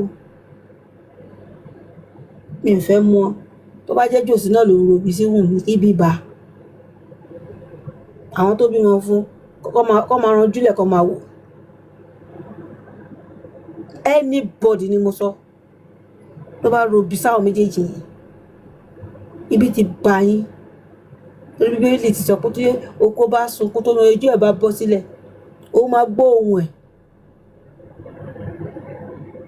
gbogbo nǹkan tó bá sọ dẹ̀ lòun máa gbọ́ ó ní àwọn ọmọ yẹn á di aláìní bàbá àwọn ìyàwó yẹn á dopó ọ̀rọ̀ ní Bíbélì ó ti dìmúṣẹ nínú ayé yín lénìí gbogbo ẹ̀yin tẹ́ ní opó lára àwọn ọmọ yẹn á dọmọ aláìní bàbá àwọn ọmọ yín má di ọmọ aláìní bàbá Ọlọ́run máa deal pẹ̀lú yín ní ọ̀nà àrà. Ẹ mọ̀ pé mò ń sọ fún yín pé kò pẹ́ mọ́. Bẹ́ẹ̀ ni kò pẹ́ mọ́. Ẹ máa rí ọwọ́ Ọlọ́run mightily gidi gan ni nínú gbogbo nǹkan tẹ́ bá ṣe, tẹ́ bá dáwọ́lé. Olórí burúkú kan náà ti lóṣì ṣiṣẹ́ lẹ́ẹ̀mẹ́ta. Lóṣì lórí justice for Mohbad olùṣiṣẹ́ lẹ́ẹ̀mẹ́ta. Ẹ̀ẹ́dẹ̀ jáwọ́ lákòókò yìí bí àṣáájú sí lákòókò yìí. Jáwọ́ ẹ máa jásẹ̀. Ìṣẹ̀dá yín ti gbàbọ̀dè tọmọtọmọ. Tó bá ṣe ń ru òkú wọlé nínú ilé yín, wọ́n máa rú jáde. Tún láyọ̀ mọ́ lórí ọmọ. Gbogbo ẹ̀yin tẹ́ wà nínú wọn tẹ́ ẹ̀ tí bímọ. Ọ̀run sé inú yín pa. Torí pé ẹ ní ọmọ ọlọ́mọ lára. Torí pé ẹ ní ọmọ ìkókó lára. Ọmọ jòjòló tí ò lẹ́sẹ̀ lọ́rùn. Torí pé ẹ ní lára. A sé inú yín pa, ẹ̀ tún gbọ́ pa mọ́. Tún gbọ́ pa. Tẹ́ bá bẹ̀rẹ̀ ẹ̀tọ́ ni. Tí ẹ bá bẹ̀rẹ̀ ẹ̀tọ́ ni. Gbogbo ìṣẹ̀dá nínú yín tí ò tí ì gbé ọmọ jó. Èyí tó lóyún sínú tó ń robiro ọmọ ìkókó. Oyún yẹn jábọ́. Òkú ló máa bí òkú lẹ́lẹ́jà ń tà. Bẹ́ẹ̀ ni mo wí. Jésù Olúwa wa. Sísá mi yọ ẹ̀jẹ̀ Ta ló kàn? mo ṣáà lọ sókè ni. Mo ṣe ń sọ lọ. So nǹkan tí Wùnmí bá fẹ́ yẹn tó o bá pè yín ẹ lè bẹ́ sódò àbí ẹ lọ ṣe worst yín. Àníyàn wọ́n sọ pé ọ̀nà máa fún Wùnmí ní 20 million naira. Àbí ṣé kò ní gbọ́ dáadáa ni pé tó bá ṣe kó máa fún ní 20 million naira. Mọ́mí Dupsy ẹjọ́ ṣé wọ́n sọ bẹ́ẹ̀ lóòótọ́ lọ́dọ̀ bọ̀bọ̀? Ó sọ bẹ́ẹ̀ olóṣì bọ̀bọ̀ yẹn. Ẹ̀yin èèyàn, what manner of desperation is this? Ó ní 30 million ti wà nílẹ̀, so àwọn máa dá 7 million. Ṣé kí orúkọ tiẹ̀ pork daddy ṣé 30 million ni wọ́ọ̀tì ọmọ tiẹ̀ ni? Ṣé 30 million ni wọ́ọ̀tì gbogbo family ẹ̀ gbogbo lineage ẹ̀ ni? Wọn ò tiẹ̀ wọ́ọ̀tì mílíọ̀nù bíi ti báwo, wọn ò wọ́ọ̀tì 13 shilling. Ṣé olórí burúkú ni ẹ ni? Ṣé Wùnmí tí wọ́n rí yẹn ṣó jọ èèyàn tí ìyà ń jẹ? Àbí ṣé Liam yẹn ibi tí Liam bá dúró sí tí wọ́n bá gbé ọ̀hún ọmọ tiẹ̀ kí wọ́n gbé sẹ́gbẹ̀ẹ́ Liam, ṣé ọ̀hún ọmọ tiẹ̀ lè dúró sẹ́gbẹ̀ẹ́ Liam ni? Does Wùnmí even look like somebody who is suffering or somebody who cannot even afford money owó tó ń sọ yẹn torí kò yé mi? Olórí burúkú ni yín o. Joseph Alábàálẹ̀ lè fowó rà. Joseph tí ẹ fún lówó tẹ da family ẹ̀rú tẹ share the family ẹ̀ to pieces. Òṣìyìn yẹn ọ̀dọ̀ Joseph ni kò ti mọ̀. Josie ni wọn ò fowó tọ́. Josie ni ọmọ àjọbẹ̀rí tó ń jápo sáyà tó yẹ pé ẹ fún owó kékeré báyìí. Josie dẹ̀ lanúlẹ̀ ẹ̀dẹ̀ bà family ẹ̀ jẹ́. So ọ̀dọ̀ Joseph Alábà náà ni wèrè orí yín yẹn ibẹ̀ ni kò ti mọ̀. Ẹ má ṣòṣì yín dọ́dọ̀ Wùnmí. Lórí ọmọ Liam yìí o, I don't know about any other thing o, but lórí ọmọ Liam yìí, Wùnmí is still the father and the mother of that child because Mohbad is no longer alive. She is still the one that will decide for her child. Kò sí bó ṣe lè kéré tó, she ni mama Liam. So she will still be the one that will be giving preference in any court of law. So òun ló máa call short yẹn. And if you are not okay with it, you can burn into ashes. Nobody give a F. Kò yé mi, ọmọ yẹn kó lọ wá bàbá ẹ̀, àwa ni bàbá ẹ̀, àwa ni màmá ẹ̀ torí bàbá ẹ̀ ti kú. Àwa tó láti ṣe ìyá àti bàbá fún ọmọ yẹn. We are not complaining. So you guys, you stop the fuckery. Wùnmí ò wá bá yín. Àbí ṣé Joseph Alábà ṣé gbogbo àtọ́jọ́ tó ti sunkún kiri is not my grandson kìnìkan. Ṣé ìwọ rí Wùnmí kó tó lọ grant Davi pé please help me beg my father-in-law. Please Baba accept my son. Baba, please now, I beg. Ẹ̀yin tell me platform, ẹ bá mi bá father in law mi. Kó tẹ̀ gba Liam ẹ jọ̀ọ́. I don't understand. Ṣé Wùmí bẹ olórí burúkú Joseph Aloba yín pé kó accept ọmọ yẹn tipátipá ti kúkú? I don't understand. Ìlú òyìnbó tèmi wà ń bí báyìí, èmi ti rí òyìnbó tó bímọ tó dẹ̀ sọ fún màmá àti bàbá ẹ̀ pé òun ò fẹ́ rí wọn ní naming ceremony. Èmi ti rí àwọn grandparents that they were practically cut off based on agreement between husband and wife. Pé this our father, they are toxic, we don't want them in our children's life. Àwọn ọmọ ẹ̀ kò dẹ̀ sí nǹkan tó ṣe wọ́n, omi ò sápá wọn lórí, kíní kò ṣe wọn lórí, and they are still striving. So kí ni kókó yín gan? If your daughter-in-law or your son-in-law wish for you to be part of your grandchildren's life is a privilege, it's not a right. And àwọn tó jẹ́ ìyá alálùbáríkà, bàbá alálùbáríkà, they will embrace that privilege with everything they've got. They don't discard it, they appreciate it. Àdúrà gan máa fi sínú àdúrà ni. Pé ọmọ mi kan má di ọ̀tá mi. Joseph Aloba lèmi máa kọ́kọ́ rí tó máa ta ọmọ ẹ̀ dànù. Ọmọ tó dẹ̀ bí ọmọ yẹn kò sí láyé mọ́. Èmi ti sọ story fún yín rí pé èèyàn somebody I know ó kú sínú accident. And even though they were born again Christians, on the day of the burial, the mother was practically weeping and telling all the friends that ṣé ó níyàn tó ní oyún fún ọmọ òun pé ká jọ ká mú wá sílé. This is a true life story, not be say them say. Now wetin me I experience, where I hear, where I see. Pé even though kó má tiẹ̀ kó tiẹ̀ má kókò bí ọmọ yẹn fún wọn ni kó má worry bọ́mọ yẹn ṣe máa jẹ, bọ́mọ yẹn ṣe máa mú, pé ọ̀wọ́n ń bẹ̀ wá ká jọ ká má fi tó bá yẹ pé àmọ̀ àṣírí yẹn ká má fi pamọ́. They were practically begging pé ṣé ọmọ wọn ṣá mọ̀ èèyàn tó bímọ fọ́mọ wọn. Olórí burúkú kan tó sọ̀rọ̀ di Joseph Aloba, ìyàn Mohbad tó ní pé ó love ẹnì kejì ẹni kìíní kan ó ṣẹlẹ́dẹ̀ ń pàkọ́, ó wá subject that remaining child, ó tún wá lọ jẹ́ ọkùnrin. Ta ni ò bá jẹ́ ẹnì kejì ẹ̀ ń sìn, mo rẹ́ni kejì tó máa fi máa ṣèrántí ọmọ ẹ̀ tó kú tó bá ń ṣe Liam. Pé tó bá yígo pé Mohbad ti kó tó bá rí ọmọ yẹn wàá tún máa fi máa ṣèrántí ẹ̀ pé ọmọ kú o bọ̀ ọmọ ṣì kù. You get what I'm saying? But because of the greed, but because of the selfishness, ṣé rò bí a ti péjú ògùn wọn lá tíyàn kan bá bímọ fún ọmọ ẹ̀ tó ṣaláìsí yẹn kọ́lọ́run tẹ ọmọ yẹn sáfẹ́fẹ́ rẹ̀. Ṣé rò bí a kò ní embrace ọmọ yẹn with her two ends? Ṣé rò bí a kò ní máa dúpẹ́ fọ́lọ́run pé ọmọ mi ò kákùnrùn. Èmi ò rí eléyìí rí o.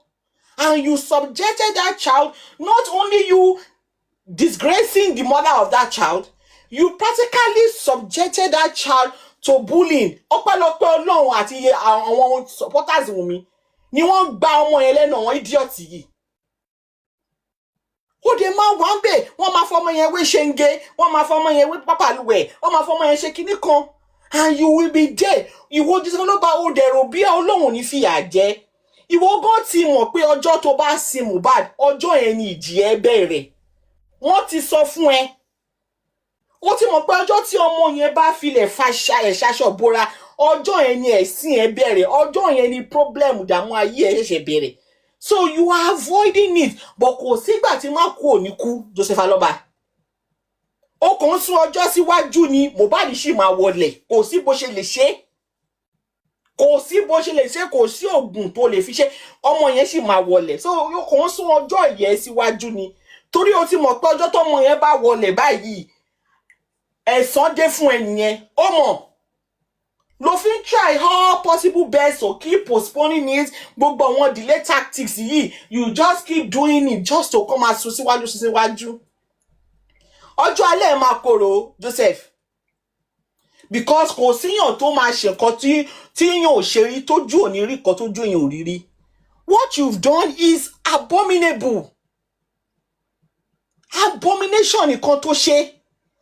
If because you knew how your child loved, cherished, and cared for this child when he was alive. òun ṣe àjòjì, òun ṣe aráta. I want to see, we can only say snippet of the love that Mohbad showered on that boy, because we are from the outside Alawa.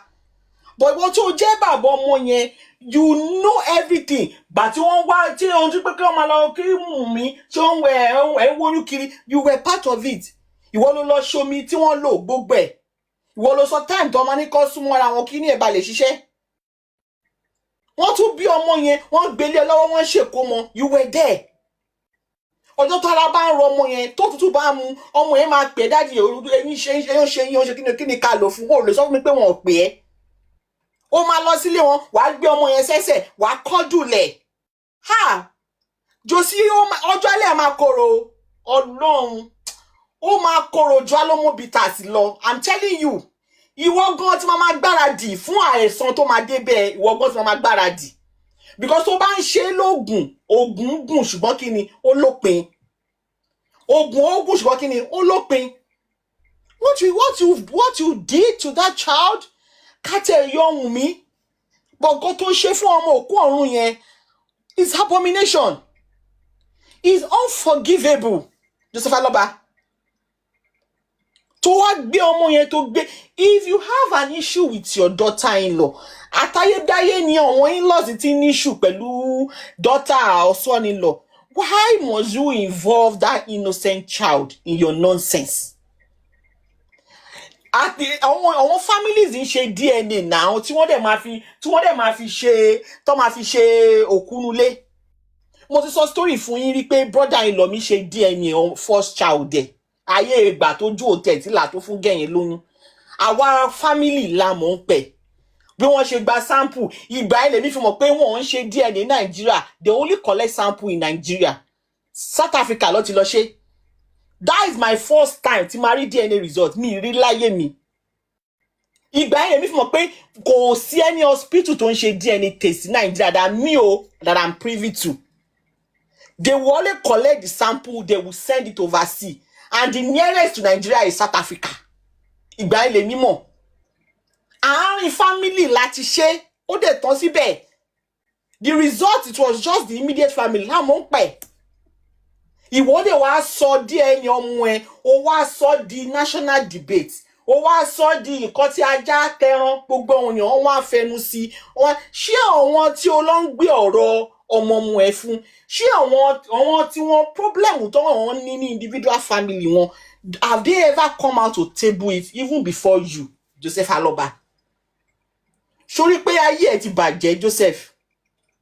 Sórí pé o ráyé wá, sórí pé ayé ẹ̀ ó ti pinyìnkì. Ìwọ wá sọ because of the crumbs of bread that these people that are giving to you, and you just throw caution to the wind, and ó wá bẹ̀rẹ̀ sí ṣe bàṣà yama torí pé o ti believe pé Mohbad tó jẹ́ kó challenge is no longer alive. But ìwọ ti gbàgbé Ọlọ́run tó wà lókè tó ń rí ẹ, tó ń rí Wùnmí, tó ń rí Liam ni. Àbí o mọ̀ pé Wùnmí lẹ́lẹ́dàá tiẹ̀, Liam náà lẹ́lẹ́dàá tiẹ̀ now. Tó bá rò bọ́ òun ò ní agbára láti mú ẹ, ó ní ẹlẹ́dàá tí wọ́n now tó máa pè é lẹ́jọ́, Joseph Aloba. Ìkà ni ẹ́ o. Ìkà ni ẹ́. And I hope this Wunmi case, it will be a cautionary tale for single ladies out there. If you are marrying a guy or you are marrying a guy gonna mark because common from husband's family. Don't just look at the guy alone as a package. Look into that family as well. Look into the family you are marrying to. Torí ó sọ pé kí ni ìyàwó burúkú ọkọ burúkú ṣe ní, ọ̀nà burúkú ni ò ṣe ní. Because God forbid anything can happen. Anything can happen. This family that you are marrying to, do you think they will have your back? They will be fair to you? You should ask yourself that question. It's not just you organizing a big wedding, dancing, bugbe. No. The kind of family that you are, especially if your husband is the breadwinner of his family. Olewo. I'm sending love and light to everybody who are married to breadwinner of their family. Ọlọ́run máa ràn yín lọ́wọ́ o. Ọlọ́run dẹ̀ máa ṣe kí ni? Á fún ọkàn yín lẹ́mìí gúngùn. Because Everything that goes wrong in that family, ìyàwó yẹn ni, they will never hold their son accountable. Wọ́n pè fowó, kò tètè send owó yẹn, ìyàwó ẹ̀ ló ní kó má send yẹ. Ó send owó bank app, ó ní problem, ìyàwó yẹn ló mú bank app yẹn dání. Even there are so many families whereby the wife is the breadwinner of the family, but tó ló fẹ́ bu ọkọ ẹ̀ láṣìírí. A máa sọ pé ọkọ òun ló ṣe, tó bá ra mọ́tò tuntun á ní ọkọ òun ló rà fóun.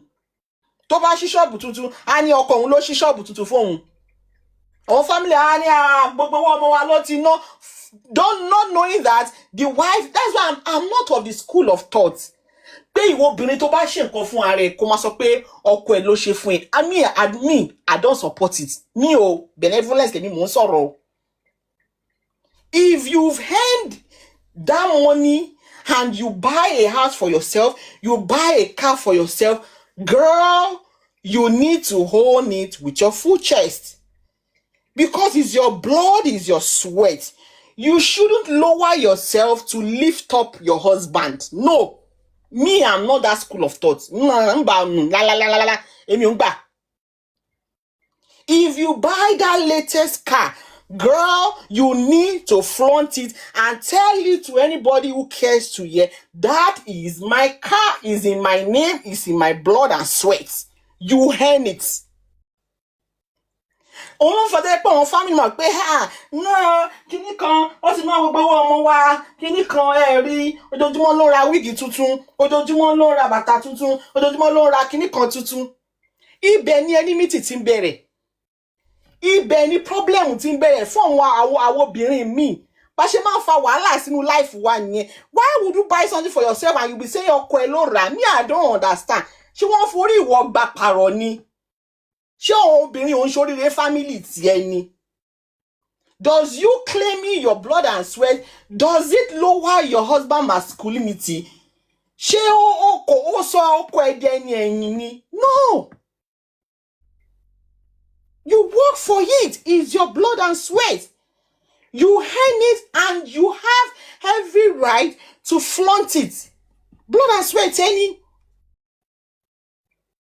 So, ẹ̀yin tẹ́ bá mọ̀ pé this man that you are courting, you are dating, breadwinner ni, abeg.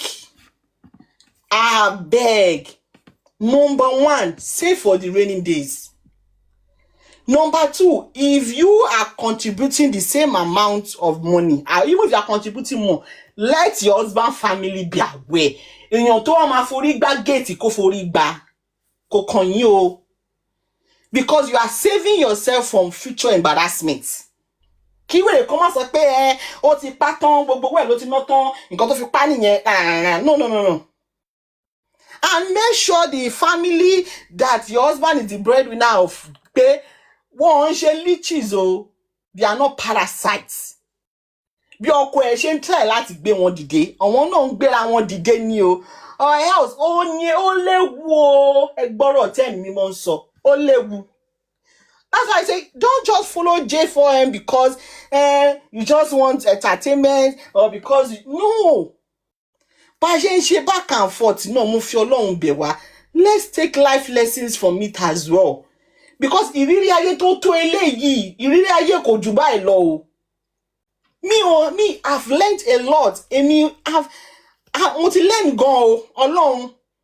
Especially mo learn pé that family were nice to you when your spouse was alive doesn't mean they will remain the same when that spouse is gone. Because who would have thought? Ẹ wo picture, the last picture tí Joseph Aloba tó take pẹ̀lú Liam àti Mohbad. Ẹ wo bí Joseph Aloba ṣe ń fẹ̀yìn. And other pictures that we've seen of him and Wunmi, you would see that they had a good relationship. Everything they changed overnight. Because of greed, because of personal interest. Ara lo mo. Ma finu ewe eneleni. Know thyself. Know thyself. And ask that God be your anchor. Because èèyàn lèèyàn mama jẹ́. This case, amazing me, because I say it all the time. My father, I was brought up with love. God rest his soul. bàbá ni bàbá tèmi. Bàbá ni bàbá tèmi. Me at one siblings me, my dad was still he would still tell me pé àwọn fẹ́ sọ school fees àwọn ọmọ wọn say I had to I mean gangan ni mo stop popsi mi pé no say ọkọ mi ó tọkọ ṣe. Popsi mi lẹ máa pè ló máa pè lóru báyìí pé popsi mo ní kíní kan báyìí wọ́n máa sáré kiri mi ìró èèyàn bẹ́yẹn rí. So don't just pay because you are brought up with love, you are doing this kíní kan. Don't assume that the family you are married to is the same thing as well. So as you are going to that, whatever family you are going to, you go not with your heart, you will go with your brain. In fact, the percentage of your brain gone go duty heart here gone low. Because love is never enough in a marriage. It's not. It's just part of it. It's never enough. Don't say you are marrying a man, you are marrying to a family just because alone, because you love the person. Love fades. Commitment no matter. Kindness goes a long way. Èmi máa ń sọ fáwọn èèyàn o. Because ọmọ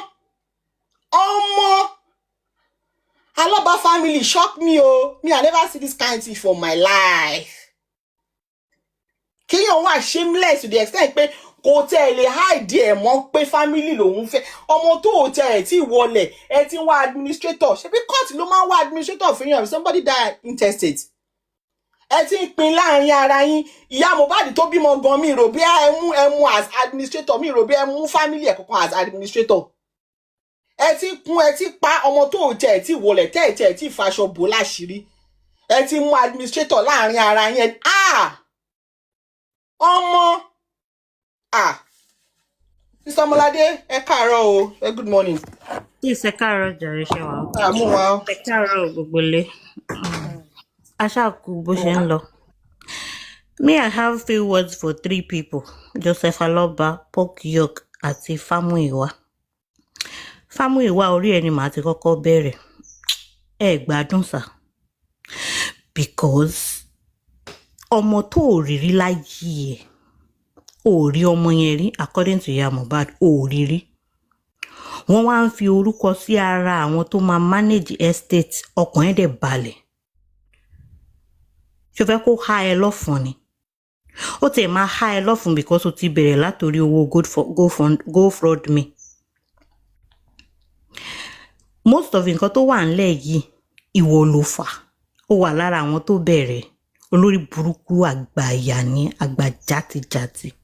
I don't disrespect elderly people. But ṣe rí àwọn àgbà tí ò bá ti mọra wọn lágbà tí wọn dẹ̀ dúró ní ìdúró àgbà. They do not deserve any respect. Òun ló dífá fún wọn Famuyiwa. Eyín ẹ̀ gọ̀ǹgọ̀ bíi ti fẹ̀yìn Mushu Manchester. Àgbàyà aláìnírònú olè ni ẹ́. Olè ni ẹ́. Olè. Ìwọ náà fẹ́ manage estate. Ẹ̀rù ò dẹ̀ bà ẹ́. Ó dẹ̀ ní ọ̀rọ̀ tó máa sọ fún Joseph Aloba. That means pé o ò lè bá sọ̀rọ̀ orí pípé. Ẹ̀yin méjèèjì lẹ́jọ́ ń kún, lẹ́jọ́ ń pa. Ẹni tó lọ́mọ láyé o tí wà tí Josi dẹ̀ mọ̀ pé lọ́mọ láyé. We've been saying it from day one that this person is not interested in any justice. But olórí burúkú àwọn supporters ẹ̀. Bóyá wọ́n gbé ọpọlọ yín lọ ni o, bóyá orí yín ló burú ni o, kò tẹ̀sẹ̀ ń tó yé. You guys are just tí ẹ wà nírònú kankan mọ́. Kò sí pé òkè ẹ tí ẹ jẹ́ ká rò báyìí. Kò sí pé ẹ tí ẹ jẹ́ ká wò báyìí. Kò sí pé ẹ tí ẹ jẹ́ ká wò báyìí. Àfi kẹ́ máa assume nonsense. Kẹ́ máa fọ́tá lórí panel. Ẹ kàn máa sọ̀sọ́kùsọ lẹ́nu. Every single day. Okay, àtijọ́ ta ti wá ń sọ̀rọ̀ yẹn o. Ṣé gbogbo nǹkan tá wá ń sọ ṣó wá tí múmú ṣe àbí kò wá? Are you not seeing it for yourself now? Are you not seeing it for yourself? Ṣé ojú yín fọ́? Àbí tójú yín bá fọ́ ṣé ọpọlọ yín náà tún yòrò ni? Because at the end of the day, gbogbo nǹkan tó wà ńlẹ̀ yìí is just common sense. Ó dẹ̀ ti show wípé ẹ̀ ní. You guys do not have it.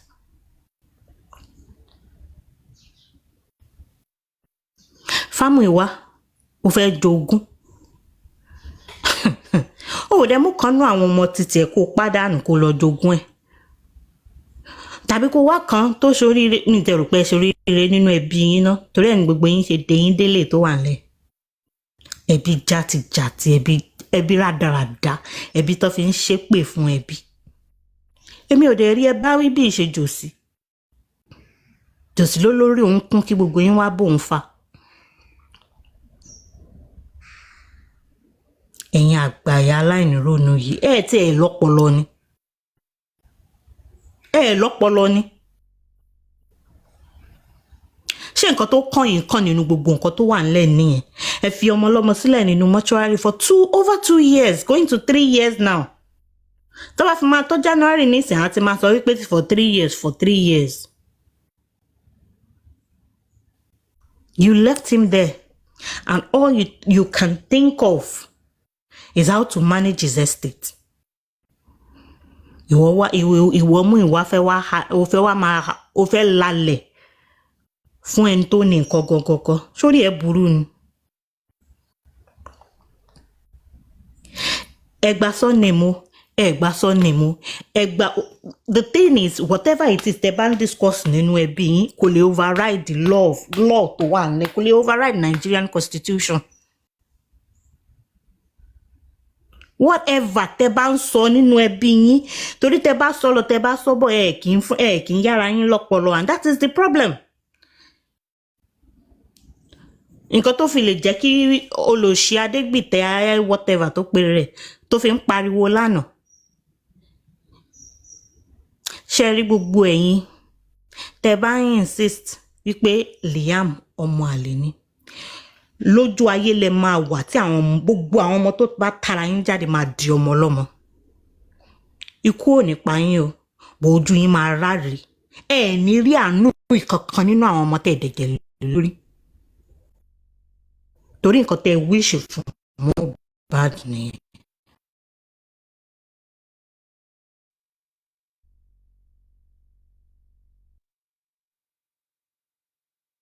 Are doing. Sis àgbọ́ yín o àbí ṣé mi nìkan ní mi gbọ́ wọn ni. ẹ gbọ́ mi people can hear me. No ó lọ gbọ́ mi báyìí sis. Yeah. Okay. ẹ máa ṣiṣẹ́ sílẹ̀ ẹlòmíì ló máa wá jẹ́ torí nǹkan tẹ́ fẹ́ fún Mohbad nìyẹn. Orí yín ti burú to the extent wípé ti ẹ̀ wá ní ọpọlọ ìkanu yín nìkan lẹ máa ń rò you don't think about any other thing and that is why you make decisions tó ṣe wípé at the end of the day you get nothing. Wọ́n ní wọ́n arrest spending olórí burúkú yín ń jó kí lẹ̀ ń jó fún? So wọ́n ti release ẹ̀ báyìí nísìnyí kí lẹ wá gbàbọ̀ láti bẹ̀? Kí lẹ gbàbọ̀ láti bẹ̀?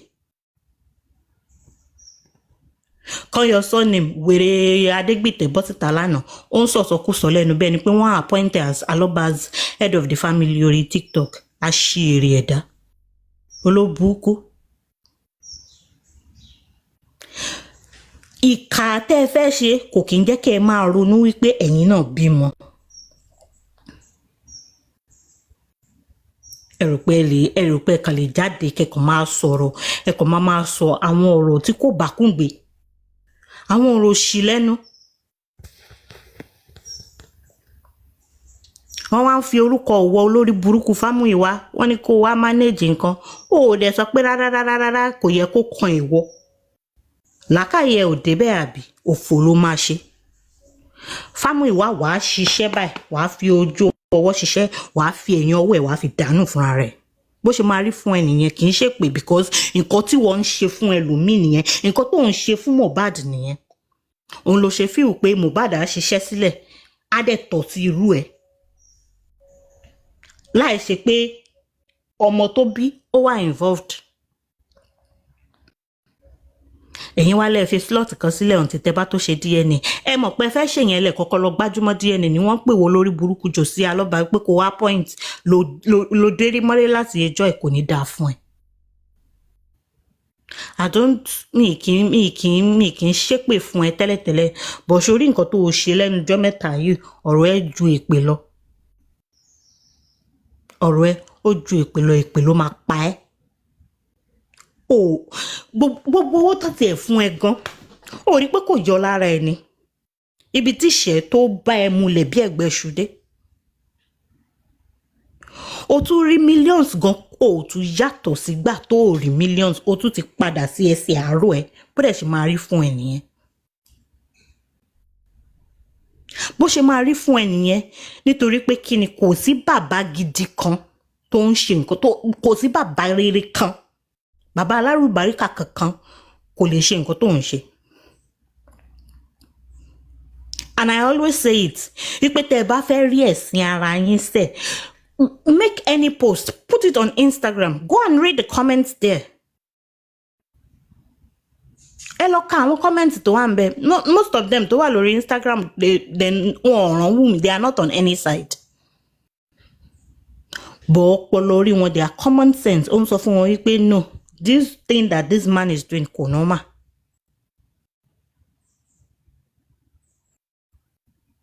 Ẹ̀yin dẹ̀ máa jókòó sórí TikTok ẹ̀yin olórí burúkú tẹ́ pera yín ní sọ́pọ̀tà tẹ́ni bàbá yẹn ní kinní kan àbá wọn wá justice òṣìwò lẹ̀ ń wá kiri justice wo ló sọnù nínú ẹbí yín tẹ̀ ń wá tẹ́ bá rí justice ẹ̀dẹ̀ wá Justus lọ tàbí Justina. You are not looking for no justice olórí burúkú máa ṣàǹfààní ní most of you. Ẹnìkan á tún wá dìde á tún wá sọ pé jẹ́ kí n yá lágbájá ní làákàyè tí ò bá ní kó tó sọ̀rọ̀ tán this one is Team Wunmi this one is this one is that this one ṣe ráwọn olórí burúkú tẹ máa ń pè mọ́ Team Wunmi yẹn èpèlè mi máa ń fi ránṣẹ́ sí yẹn anytime tẹ bá lanu yín tẹ bá ń pè wọ́n ní Team Wunmi tó lójú yín ò fọ́. If they decide they do not want to follow you it's because they know more than you.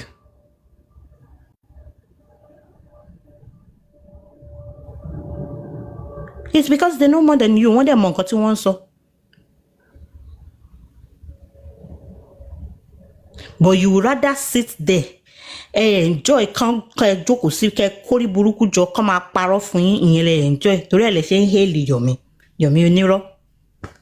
Olórí burúkú máa ṣàǹfààní tó rí petition ẹyọ kan tó ferege ó dẹ̀ ń sọ fún yín pé òun ferege àmọ́ máa ṣàǹfààní ara yín náà lẹ tún gbàdúrà pé thank God o tí wọ́n rí mú ẹ ti ya wèrè ó dá òun lójú lòun kí ló dé tọ́mọ́wùmí ò sá lọ kí ló dé tí ọmọ́wùmí ò sá lọ ẹni tẹ́ ń competition fún every single day kí ló dé tóun ò sá lọ tí wọ́n bá ṣe rere ara kì yóò àyà ọ̀nà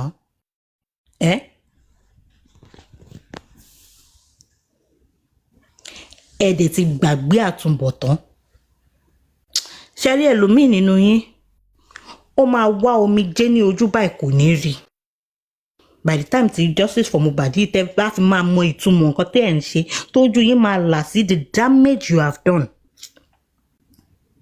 all in the name of justice. And that is what I do not understand where wọ́n sọ pé kí Sammy Jojo sọ ní ọjọ́ òṣèjẹta ní àbánà mi rántí ó ní ẹ lè fi irọ́ wá òótọ́ jáde olórí burúkú kan ní lọ́nà wo kò ní dáa fún ẹ bó ṣe béèrè question yẹn ó lọ́pọlọ ni ṣé wọ́n lè fi irọ́ wá òótọ́ jáde ni irọ́ máa ń parọ́ fúnrọ́ ni náà òun lọ̀rọ̀ yín tí gbogbo yín kórí jọ yẹn because irọ́ ń parọ́ fúnrọ́ ni yín.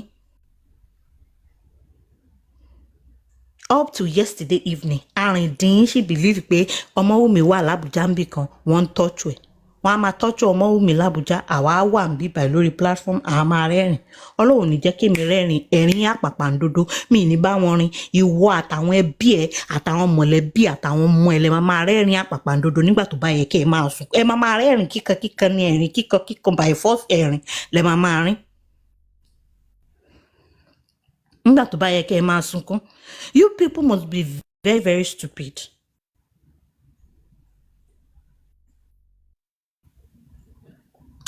ẹ gọ̀gán ẹ ti gọ̀ jù ẹ dẹ̀ máa lẹ́ kàwé ẹ kàwé kí ló dé tẹ́ wá kàwé tẹ́ ẹ ka ọgbọ́n orí mọ́. I mean, the simple questions that you guys ask as àwọn ìbéèrè yín gan ìbéèrè àpọ̀dà lẹ máa ń béèrè. Not just Sholake, there are plenty. Even the so-called educated ones, people like Olurichi, like Jackie Wiri, ìyá kan máa da ọ̀rọ̀ sílẹ̀ bẹ́ẹ̀ ni pé kíní wọ́n dẹ̀ ń fool her all the time. And for 2 years, to get answers to your questions. Ṣorí pórí ẹ dàrú. Sister Molade gba tí mo tẹ̀ gbóhùn ẹ̀ mú ní pé ta ló lọ jí jáàkì sílẹ̀. Èmi bí àwọn níbo ti rìn lọ ni. Èmi bí wọ́n ti sún ṣéènì ni èmi mọ̀ pé èmi ò tiẹ̀ fẹ́ gbọ́ another play báyìí mo yá kúrò lórí platform. I don't want to hear his submission. I'm not interested. Because as in, the guy is even ashamed of himself. That is why he can come back and not use the name Jack. Yeah. He will just be going round in circle. Round the circle. I dem feel cool. He just he likes the sound of his voice. Anyway, I think so. Just like to come. I honestly think so. That guy is super, as in so annoying.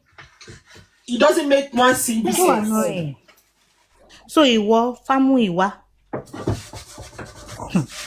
torí nǹkan tó ra wọlé kó lè jèrè ń bẹ o. Wàláì tàláì, the only thing tó máa rí ń bẹ ẹ̀sìn àgbáyé ni. Òfò àdánù òun ló máa rí ń bẹ lélẹ̀ tó ra wọlé. Mi ṣe pé fún ẹ o. Confirm ni mo gbé fún ẹ. Ẹ̀sìn ló máa ṣe ó máa wo àwọn ẹbí ẹ wọ́n á jẹ nínú ẹ̀ nínú ilé tó wà nílẹ̀ yìí. Pork daddy Adégbìtẹ́ kò ní dáa fún ẹ. Àṣẹ. Kò jèrè. Àṣẹ. Kò lè jèrè ìṣe tó wà lẹ́yìn ọkọ̀ ò jèrè. Sórí gbogbo nǹkan tó bá ti ara ẹ jáde Adégbìtẹ́ mi ìmọ̀ tìyàwó ẹ̀ wà àfi tí kò bá lọ́wọ́ ń bẹ̀ bọ̀ tó bá lọ́wọ́ ń bẹ̀ ẹ̀yin méjèèjì ẹ máa ṣiṣẹ́ ẹ̀ ní jèrè ẹ̀. Ó ti kórí burúkú ràn ìyàwó ọ̀rẹ́. Because you don't know anything about this family apart from what you heard. And that is one thing. Ẹ káàárọ̀ mà ẹni ẹ̀ mọ̀ tìyàwó ẹ̀ ó ti kórí burúkú ti ẹ̀ràn ìyàwó ẹ̀ gbogbo àwọn tó bá bímọ fún wọn ti ṣe orí burúkú torí àwọn ọmọ wọn náà wọn ò lè jẹ́ bákan. Bẹ́ẹ̀ni. Ó ti kórí burúkú àwọn ìyàwó tó fẹ́ nà. Because tí ẹlẹ́ṣẹ̀ bá ń jìyà olódodo kọ̀ọ̀kan náà máa bá wọn. A jẹ nínú ẹ̀. Ọjọ́ ń gbé nílé kan náà ni. Ó ti kórí burúkú tẹ ó ti kó ran àwọn ọmọ lọ́mọ. Ó ti kó orí burúkú ẹ̀ ó ti kó ran àwọn ọmọ lọ́mọ torí kò sẹ́ni tó appoint none of you not vengeance Ṣẹ́gun Òbídèyí tí ayé ẹ̀ máa bàjẹ́. Ìwọ ń halẹ̀ wípé tẹ́nìkan bá wá báwọ̀ ayé ẹni yẹn máa bàjẹ́ ni. Mò ń sọ fún ẹ láàárọ̀ yìí with my full chest I am unto you. Mo wà pẹ̀lú ẹ bàjẹ́ bumper to mo ń wá ẹ lójú méjèèjì ni. Kò dẹ̀ ní sú mi kò ní rẹ̀ mi máa rí ẹ Ọlọ́run á fún mi. Ẹ máa sọ pé Ṣẹ́gun Òbídèyí bàbá crude chat. Bàbá kílẹ̀ pé. Bàbá crude cat. Ọmọ ẹ̀ ní crude cat. Wọ́n ló máa ń ké bí àṣẹ. Bẹ̀rẹ̀ ṣe mo parọ́ ni. Ṣèbí Lilibet ló diagnose ẹ̀ ń bí nǹkan yẹn. I am not scared of you. Ohun ẹ tó máa ń gbé sókè yẹn gbàgbé. Ọmọládé lè mi ẹgbọ́n nǹkan tí bẹ̀rẹ̀ pé àwọn náà mọ̀ pé dáadáa. Crude ṣá. Wọ́n ní crude ṣá ni. Àwọn ọmọ tó bá ń ké bí cat.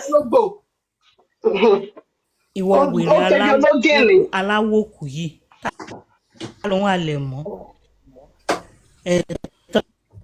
wọ́n fohùn sílẹ̀ ìwọ ò ṣe dúró kémi wá bá ẹ. ṣebí Chester ló ń gbé so kí ni pé anyway ṣá.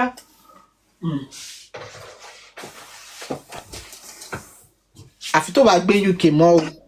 Tá máa bí ìyálà ìyá ẹ̀dá ìlú tẹ́mi tó bá gbúrò from my own side o tó bá drop address ẹ̀ tó bá show fún ẹ Ṣẹ́gun Òbídèyí I am telling ẹ̀ tó bá show fún ẹ ṣùgbọ́n ẹni ẹni tó bá wá fún ẹ ìwọ máa pa wọ́n ni mo á fẹ́ wo nǹkan tó fẹ́ ṣe drop address ẹ̀ tó bá ti bí ìyálà kú bàbá ẹ̀dá tó bá mọ̀ pọ̀ mọ́ ọkọ ni ẹ mo kò ní ìdí kó máa halẹ̀ ṣé mo pé mi kọ́ mò ń halẹ̀ wípé you cannot come for me you cannot kini no èmi kọ́ ìwọ ló ń halẹ̀ wípé ẹnìkan ò lè wá fún ẹ kán má sùn mọ́ wọ kán má ṣe kinní kan wàá jèrè nǹkan tó ṣe ni o lè escape ẹ ṣé o ya wèrè ni àbí ọ̀tọ̀ ṣé o ya wèrè ó tiẹ̀ ya wèrè náà wèrè gidi ni ẹ dìgbòlugi ajá ọba òní ẹ orí ẹ ò pé àwọn wo lòun fohùn sílẹ̀ fún ṣé ó sick gan ìwọ bọ̀bọ̀ yìí ó sick o pẹ̀lú ojú ẹ bí ojú tó yẹ́lò bí ojú ẹni tó ní jaundice yẹn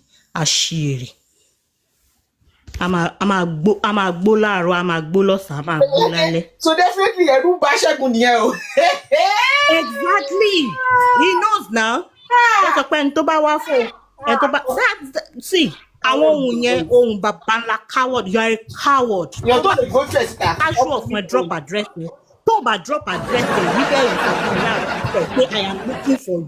kó tiẹ̀ fẹ́ mi lórúkọ ẹ̀ èmi mọ lẹ́tà kọ mo mọ bó ṣe ń kọ lẹ́tà. orúkọ ẹ̀ wà náà Ṣẹ́gun òkúté ìlú ń jẹ́ orúkọ ẹ̀ náà wọ̀tá. kó fún mi ní orúkọ ẹ̀ kó fún mi ní káùntì ẹ̀ tí wọ́n bá ní tí local council bá ní gba orúkọ ẹ̀ á mọ̀ pé.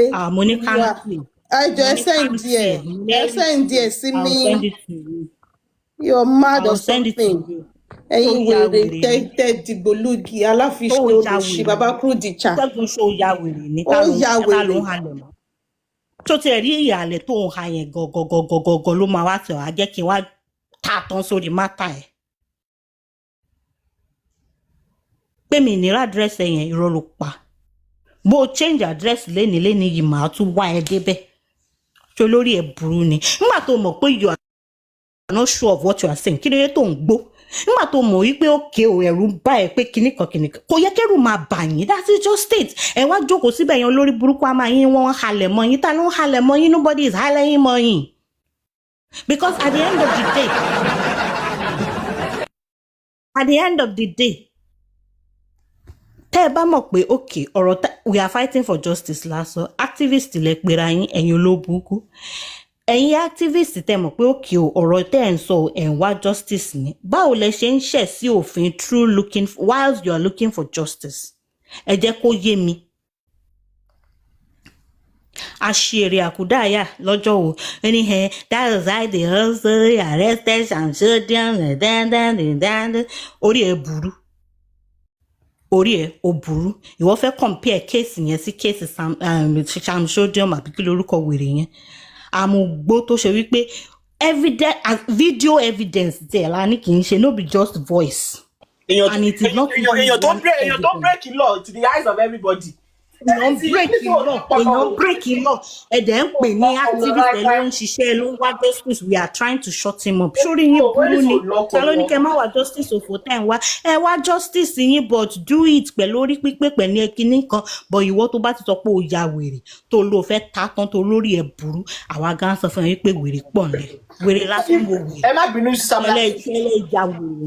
ẹ má bínú if somebody is committing a crime you have the right to even arrest the person on the spot. Even private individual, they can hold that person until the police come to that spot. What are you talking about? A young commit a crime to the eyes of everybody. They will not say, they want to twist it and make it sound like it's a civil case. That's not a civil case. Somebody is inciting violence against somebody. You are saying it's a civil case. Exactly. That's not a civil case. Google is free. I'm not a lawyer, but I know what I am saying. Even defamation, there's a criminal part and there's a civil part. Not saying something, inciting violence against somebody, what is the criminal here? So what is it talking about? Ẹ má bínú ṣe mọ̀ pé ẹni tó ń wo wèrè àkúdàáyà kò wo wèrè ẹ̀ pé ètò ẹ̀ kó fi gbọ́n wèrè pé lára ẹ̀ okó ló tì bọ́ lágbárí olùṣe lórí burúkú. About my son, I know until 3 decades l'America. You all live in developed countries. You know how everything works. Yet you come on TikTok and you just talk anyhow. And you are praying pé kí ìlú yín dá ẹ máa jókòó síbẹ̀ ẹ máa judge president yet you are happy to do it. Olórí burúkú kan nínú yín sọ wípé ó yẹ kí wọ́n kó gbogbo wọn kí wọ́n lọ torture wọn ni. What do you want to get from that? Tó bá tiẹ̀ ní làákàyè irú confession wo irú judge torí ẹ̀ kú kankan ò lè gba such confession. Amẹ́ríkà tó tẹ̀ ń gbé yẹn sí Ọmọládé téèyàn bá tiẹ̀ pààyàn tẹ́ bá gbé lọ sí police station tó bá ní I'm not talking until I see my lawyer you can't do anything. Exactly. Tẹ́ bá fẹ́ gba sample ẹ̀ fún DNA tó bá refuse you can't do anything. and ẹni tó gbé lọ whatever. court tó ń fèsì murder trial tó ń fèsì murder charges tó ń wà in trial ò lè sọ fún un pé ó guilty until tí judge bá sọ pé yes ó guilty, but you sit here on TikTok, you call someone woman, you call her all sort of names, and you expect people to fold their hands and just be looking at you in the name of looking for justice. Looking for justice, committing lawlessness, and all in the name of looking for justice. Me, I don't want to be part of that kind of justice. Àìmọye stories that it creates on this particular platform, the social media platform. tó ṣe wípé kò tiẹ̀ sí, as in wàá máa béèrè pé ẹjọ́ ṣé Ọmọwùmí tí mo mọ̀ náà ni wọ́n describe yìí. Imagination is so wide. You sit down and judge her life. Ẹ dẹ̀ ní pé kí everybody kó wá dákẹ́ kó máa wò yín níran. Ẹ máa ṣòfò ni. Ẹ máa ṣe òfò lómi ẹ̀fọ́ ṣe òfò ní gbogbo Ọmọládélèmí, that was their expectation. So when they saw the Miss platform, that is the hatred that useless Akudaya and Papa Shit had towards this platform. It's not my frustration though. And ìjẹta ó sì ń pariwo orúkọ mi ó léyàn kan spring up. Oní agbára kékeré, you're oppressing a widow. Even pẹ̀lú nǹkan kékeré tó ní, ẹ dẹ̀ máa ṣẹnu ṣùtì. Wá ní pé in that country, what makes the country? Is it not you people? Ẹ̀yin náà kọ́ lẹ́ nílùú ni, ẹ̀yin náà kọ́ lẹ́ ń kọ́ sí gbogbo nǹkan tó ń ṣẹlẹ̀ ń bẹ̀, ẹ̀yin kọ́ lẹ́ ń bribe ọlọ́pàá ní. Nígbà tí ọlọ́pàá ti lè lanu tó ní confidence pé òun fẹ́ lọ mú ẹni tí wọ́n rìpọ́tì ẹ̀ fún pé ó pààyàn, ọlọ́pàá wá lanu ó wá béèrè 8 million naira lọ́wọ́ títí. Làákàyè yín ò dẹ̀ lè sọ fún mi wípé irú iṣẹ́ wo lọ́lọ́pàá fẹ́ ṣe tó fẹ́ béèrè 8 million. You are paying police to do their job. You're paying them to do their job, and you think that is right. So between us here on this platform and you guys, who ta ló ń bribe ọlọ́pàá nísìn? I don't know. What should I fridge for ọlọ́pàá mi gbọ́rí? The same ọlọ́pàá that the presidency has given signal to. So presidency yẹn àkúṣe ni. Yomi kò ní dà fún ẹ. Yomi ò lò. Kò lè dá fún tẹ́lẹ̀tẹ́lẹ̀. Dàgùdà bàbá Kóredé o. Ẹjọ́ Alpha pẹ̀lú Alpha ọ̀dọ́ Prime Minister tó náà ń lọ. Mo lè wá bá yàrá dá. Ó tí ìrìṣòwò rẹ̀ gan bá sọ̀rọ̀ kó tó máa bá Prime Minister. Ẹjọ́ ẹ̀yin tẹ́ gba Yomi sílé. Ẹ̀yin tẹ́ gba Yomi sílé. Ẹjọ́ ẹ máa tan ìkà. Èmi ò rí kí ọmọ wọlé dá jacket lálẹ́. Bẹ̀lẹ́ àkúṣe náà ló lè gba Yomi sílé. Àkúṣe ló lè gba Yomi sílé olóòórùn bíi ti tiẹ̀. Ìyẹn náà ọwọ́ sì máa tó yín, ìwọ ìyá Emmanuel, bàbá Emmanuel, bàbá ọ̀gbọ́n. Àwọn tá a gbé London gan àjẹwọ jákẹ́ẹ̀tì nulẹ̀. Irú jákẹ́ẹ̀tì yẹn wá jẹ́ jákẹ́ẹ̀tì. Ìyẹn tó máa gbóná mọ́ lára ni ó ń gbóná ni. Ìgbọ́dọ̀ ẹ̀ ni o. Ìyẹn wá wọ t-shirt ó wá tún lo kí ni bandana sọ́run àbí kí ló tẹ̀ káfítà àbí ṣé scarf ló fi sọ́run. Ó lo scarf ó lo ṣì bí ó mu lẹ́gbẹ̀ẹ́ títì ó mu nínú dustbin. Ó lè Jàgùdà bàbá Kóredé. Èmi ò gbọ́ lẹ́yìn mi o. A máa ṣẹ́jú wáìwáì. Ṣé sísá tẹ́mi kan Canada lọ ń gbé? Canada jẹ́ pé ilẹ̀ òtútù ni. Èmi ò rí òsì mi kọ́ wọ scarf sọ́run o. Àwọn òsì mi máa ń tan ìta nù. Ó ní kò yé mi náà ni. Òsì wèé yọ mi. Igi mú jìnnà sórí. Tí ó sì tún máa kó gbogbo ẹ̀ síwájú báyìí, tá a máa tó wọn máa léfò lókè báyìí. Nínú òtútù yẹn. A tún lọ sleeveless. Ó ga o, Yomi lè máa di kákákákákákákáká. Àkúṣe ni ò lè tán hítà ó lò sí. Àkúṣe ni. Wọ́n pèsè ní kí wọ́n lọ wà. Mo ṣe wá ń sin kíní ni mo wọ̀ ń sin, mo wọ bomb short, mo dẹ̀ wọ t-shirt kékeré kan. Tí mo dẹ̀ wà ní kitchen. I don't know. Because my house is not an old house, so it's always warm. Ẹ máa lọ ní pé lọ́rẹ́ǹtì ilé tó ti hold, ẹ̀ tún ní tán hítà. Ẹ máa múra bíi pé ẹ ń lọ sí mountain Kilimanjaro, ẹ fẹ́ lọ escapade ní ẹ fẹ́ lọ. Mountain Everest. I mean, ọ̀rọ̀ yín èèyàn kàn lè dákẹ́ kó kàn ignore yín just like that. Torí téèyàn bá fi bíbá yìí sílẹ̀ fún yín, ẹ máa ba ayé jẹ́. That is why tó ṣe pé lẹ́ẹ̀kọ̀ọ̀kan ẹ máa gbèsè yín. I knew it, Mr. Pẹ̀ta. Ó mọ̀ pé ibi tẹ́ bá wà tí yín máa gbọ́ yẹn. Bẹ̀lẹ́ ẹ dáhùn pẹ́lẹ̀ yín. Mr. Pẹ̀ta ṣé yẹn lẹ gbọ́ ní gbogbo ọ̀rọ̀ tó wà nílẹ̀ yìí? Kọ́mẹ̀ṣẹ̀ ṣe wá wá fọkàn kò lórí ṣàtẹ́mì torí ẹ̀ ẹ̀ síbẹ̀ sí. Ẹ wá mọ́kàn yín wọlé o. Tá bá ní public kíní ní yín sìn, ẹ máa bínú. Ẹ wá mọ́kàn yín wọlé o. Bomb shot lẹ gbọ́ ní gbogbo ọ̀rọ̀ tó wà nílẹ̀ yìí. Ọkọ̀ tá à ń ṣe o, ẹ mọ́kàn yín wọlé o. Sára yín o. Yomi á máa halẹ̀ lórí TikTok ìwọ ló dẹ̀ rí petition ẹyọ̀kan péré o fèrè ge àwọn dìdìrín tó ń gbé á dẹ̀ máa ní Yomi ní sẹ́ẹ̀ Yomi is working. Let us just support Yomi. Odogwu of justice. Yomi ló gbé dání. Yomi olórí burúkú èmi ò gbọ́ rí kéèyàn gbé nǹkan dání kó tún máa sá kúrò Nàìjíríà. ìwọ tó ṣe pé ṣe ló ṣépè fún Yomi kúrò lórí platform ẹ ò wá gbọ́ pé Ọmọwùmí wọ́n sọ fún dìdìrín ààrẹ pé Ọmọwùmí wà l'Ábùjá lánàá ohun ẹ wá lọ sílẹ̀ ìwọ náà wá ń sọ̀rọ̀ bẹ́ẹ̀ tó normal ṣé o normal ni o normal náà o normal I don't care if wọ́n ń pé o ti kúrò ń jọ èmi mọ̀ pé o kúrò anyway o lè ṣe Àló tún ọmọ tó ń kiri búrẹ́dì ní ìyáwó èrè yìí ní kó wá ta 2 slices of bread fún òun olùsìjó kẹ́m. Kò lọ sí supermarket láti lọ ra búrẹ́dì olùsọ wọn abẹ́ fi blue band sísá gbèyọ poverty ṣe ìmọ̀ ẹ̀ nìyẹn. ṣùgbọ́n lọ́lọ́run lówó ni ó wá tún ní kán fi blue band butter sí ìyá àjẹ́. sísá gbèyọ.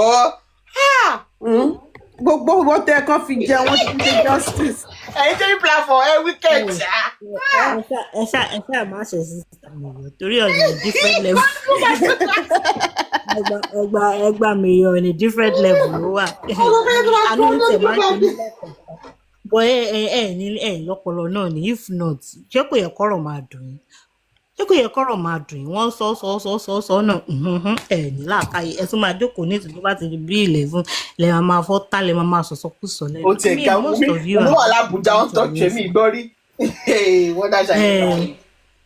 anyway mi ò tẹ̀sí láti bọ̀dá láti àrìndì ní.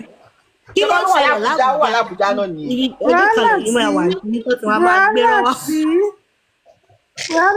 a máa gbé lọ́wọ́ fún bọ̀dá láti dẹ́ wọn máa gbárò jẹ́ a máa jẹ̀rọ oníjẹkújẹ. ṣé láti lọ́pọlọ ni. àrìndì ìwọ pork york ìwọ ń bú lọ́ọ̀yà wa lánàá you were abusing my husband sórí ẹ bàjẹ́ igi mú jìnnà sórí náà ṣó o sick ni àbí nǹkan jẹun lórí ẹ ṣó o fẹ́ ṣòfò ni as in láti bo sí bo ìwọ tó ṣe pé wọ́n gbé lẹ́tà kóòtù wa ò lè interpret èmi tí mi ṣe kinní gan mo lè tí mi kà lọ́ọ̀ gan mo lè interpret ò lè interpret the right way as in stupid how would you báwo lẹ ṣe rò pé kí ni gbogbo nǹkan tẹ wá ń fà kí lẹ wá lọ sí kóòtù kí lẹ lọ sí kóòtù sígbà tẹ mọ̀ wípé òkè nǹkan tẹ fẹ́ gbà láti kóòtù ni wípé kẹ wá kìlì àmọ́lẹ̀ kẹ lẹ fẹ́ lọ ṣe DNA test trust you with such thing. I don't know ṣáwọn kan trust ara wọn ni ọwọ́ jòsó jẹ́ kí wọ́n trust ara wọn. adájọ́ sọ pé ọ̀ya Ọmọwùmí gbé Liam fún bàbá ọkọ rẹ̀ kó lọ ṣe DNA.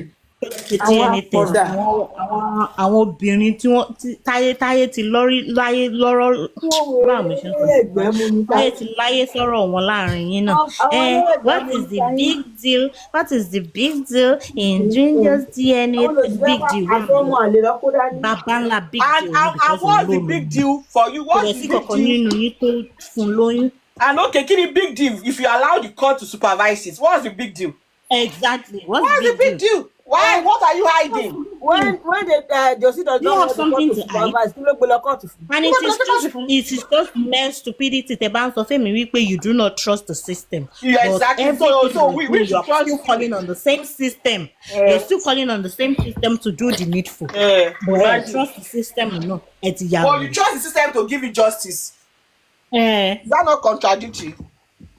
àwọn tó gbádùn. So you guys need láti máa ronú kẹ́kọ̀ọ́ tẹ̀ jókòó kẹ́tì ẹ̀rọ sometimes but irọ́ ni ẹ̀ nílàkàyè tẹ́ bá ti jókòó jọba yìí ọ̀rọ̀ òṣì ọ̀rọ̀ ẹ lè gbájú kírú pork york tí ìran ẹ̀ ń pa lọ́ọ̀rì tán tẹ̀sí máa dé magistrate tó ń sọ fún nǹkan tí magistrate tó bí máa ṣe. èyà bẹ́ẹ̀ rọ́ lọ́rùn. àfi ní pé ní àìfẹ́yàn péyàn tó mú ara oko wọn sọ́bà ń tẹ́wọ́ lù.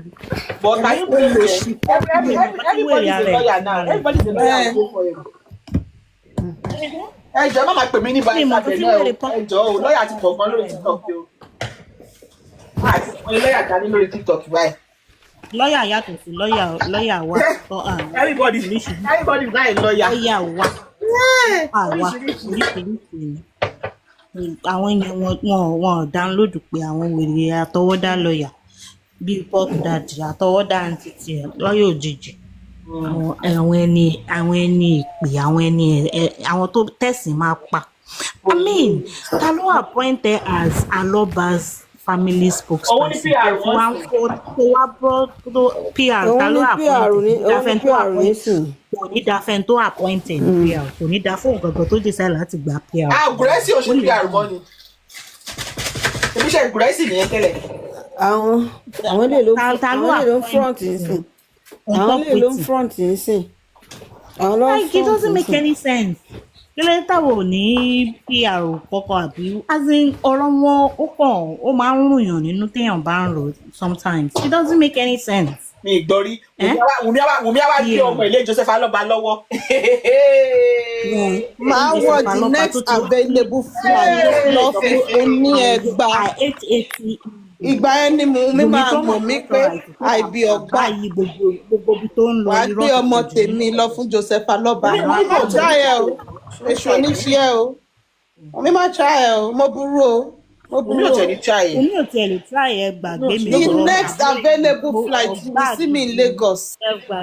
If you don't allow the court to take charge, Josie, you can burn in hell for all we care. Yes. You can And rot in a bottomless pit. for all we care. Wicked bastard. Àwítán olòṣì ní kán drop orúkọ àbẹ́dẹ̀gbàmíkẹ́ wọ́n forúkọ ẹ̀ gbowó ń bá Wọ́n fi ń gbowó báyìí o. Òun tó dàgbọ́ lọ pé Ọ̀tẹ́dọ́lá lórúkọ wọn náà àti Dangote. àdúrà tó Ọkọ̀yà Razak. Alọ́ba wọn kàn reject orúkọ yẹn tó ya wèrè ní Josie. And do you think if Ọmọwùmí drops that surname kí ló wá ṣẹlẹ̀ does that mean wípé òkè Kò yé mi, that's the party tẹ́yìn ọ̀jọ̀gbọ́n máa ń láti láyé wa o. bá ti jókòó tẹ́ bá ti ń sọ̀rọ̀ láàrin yín ẹ kàn máa ń dá ọ̀rọ̀ sílẹ̀ ni kì í lo làákàyè. Wọ́n lọ́pọlọ ni màá mi. The problem here ni wípé nílàkàyè tó bá nílàkàyè ló ń lò. Ẹ jọ Sísọmọládé ni tó kàwé babaláyé tírètì ní kò lè fẹ́ máa tó tí àwọn tó kàwé tó fẹ́ máa bá ẹni tó kàwé fẹ́ máa bá Sísọmọládé ẹjọ wọ́n ní sí ẹjọ bá mi. Sísọmọládé ṣe wọ́n sọ pé passport Liam orúkọ Ọlọ́ba kọ́ ló wà ń bẹ̀. Thank you, Bene. That came Am I missing something? They can lie. wọ́n máa ń gbàgbé wọ́n ti gbàgbé.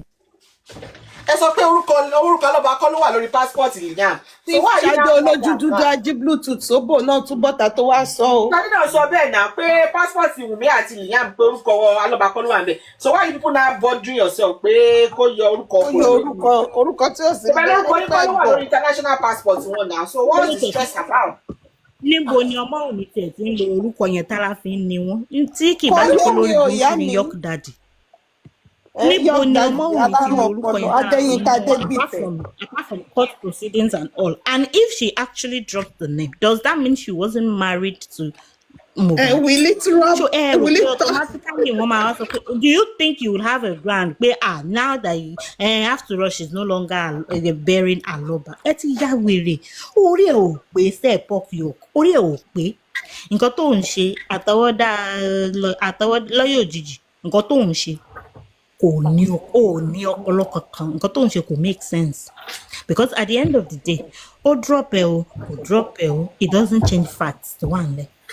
Sọmọládé ọ̀dọ́ tó pa wà lẹ́nu wípé Josie tó wá ń sọ fẹ́yìn nísìnyìí pé òun ò fẹ́ ó ti sọ pé òun fẹ́ not once not twice àìmọye so him changing his story irú ẹ̀yin olórí burúkú Puff Daddy Láìdé Tósìn àbí gbogbo yín tẹ́ kórí burúkú jọ ẹ̀yin critical nonsense yẹn you guys were the one that convinced him wípé kò yẹ kó máa sọ mọ́ ẹ̀dẹ̀lẹ̀ ń wá justice why would you say such a thing? Sísọmọládé kan tó pa mí lẹ́rìn gbàdá sọ pé àwọn àrífà pé wọ́n lọ lodge ní hòtẹ́ẹ̀lì ọwọ́ alẹ́gò ẹjọ́ ṣé Al Pacino lọ fẹ́ mú ni àbí kí lórúkọ máa drug dealer Colombia yìí. ẹ dúró hòtẹ́ẹ̀lì wo náà lọ́jọ́ sí hòtẹ́ẹ̀lì ta ni. èmi mọ́nà kan ní pé ẹgbẹ́ létí tí spending gbé pé ọwọ́ dúró sí ẹgbẹ́ wall by mo rò pé ẹjọ́ rán mi létí Pablo Escobar láì ṣe Spider-Man ṣe Escobar. ṣé Pablo Escobar lẹ fẹ́ mú ni àbí Apachino lẹ fẹ́ mú ni. ṣe Spider-Man àbí ìwà ló. jọ Àrífà jọ torí Ọlọ́run lọ bá àwọn Nàìjíríà àmì kí wọ́n lọ recruit àwọn tó máa bá wa mú Boko Haram kó ọ̀nà kó tẹ̀ lọ lẹ́gbò sínú gbogbo wọn bá lè wa recruit mú ẹ kò lè kinní. kàn orí Ta rẹ ló ò lè ṣé kàn. Pablo lọ fẹ́ mú ni? Ṣé Anínílẹ̀ fẹ́ mú ni? Àbí ṣé Godogodo lẹ fẹ́ mú ni? olùṣíwá lòun òun You trace even ẹ̀ ask dé him to orílẹ̀-èdè. Spẹ́ǹtì lẹ́ẹ̀lẹ́ yẹn lè wá ṣe gbogbo wàhálà yẹn lẹ́ lọ́jọ́ kiri lẹ́ẹ̀lẹ́ máa rò kirikiri. Guys, Ó ga o. do you know the irony of this whole case? None of them in that house, kò sí kankan nínú ilé yẹn ni wọ́n máa send police invitation to Wọ́n ní you. dá wọn lóhùn. Tí wọn ò bá wá fúnra wọn, they will send a lawyer. None. They have None. nothing to hide. And I mean none. Kò send the police invitation to tí wọn ò ní dá yín lóhùn. Anike Because they have ìgbà wo lẹ fẹ́ absolutely invite nothing to náà hide. sí lọ? But you people, the likes of Yomi, the likes of Vengeance, the likes of Shamsodium, the likes of Kini, ẹ̀yin lẹ máa gbúrò ọlọ́pàá nísìnyí lẹ máa họ. Because Anike ìgbà wo lẹ fẹ́ invite náà? kò ṣe sọ níta. Ìgbà wo lẹ fẹ́ invite nurse? Ó ń sòótọ́ ó parọ́ ni at least ẹ ṣàgbọ́ side story tòun náà. Àbí ààrẹ ìpìlẹ̀. Wọ́n ò ní interest olórí burúkú ni wọ́n ní interest. Ẹ gbọ́dọ̀.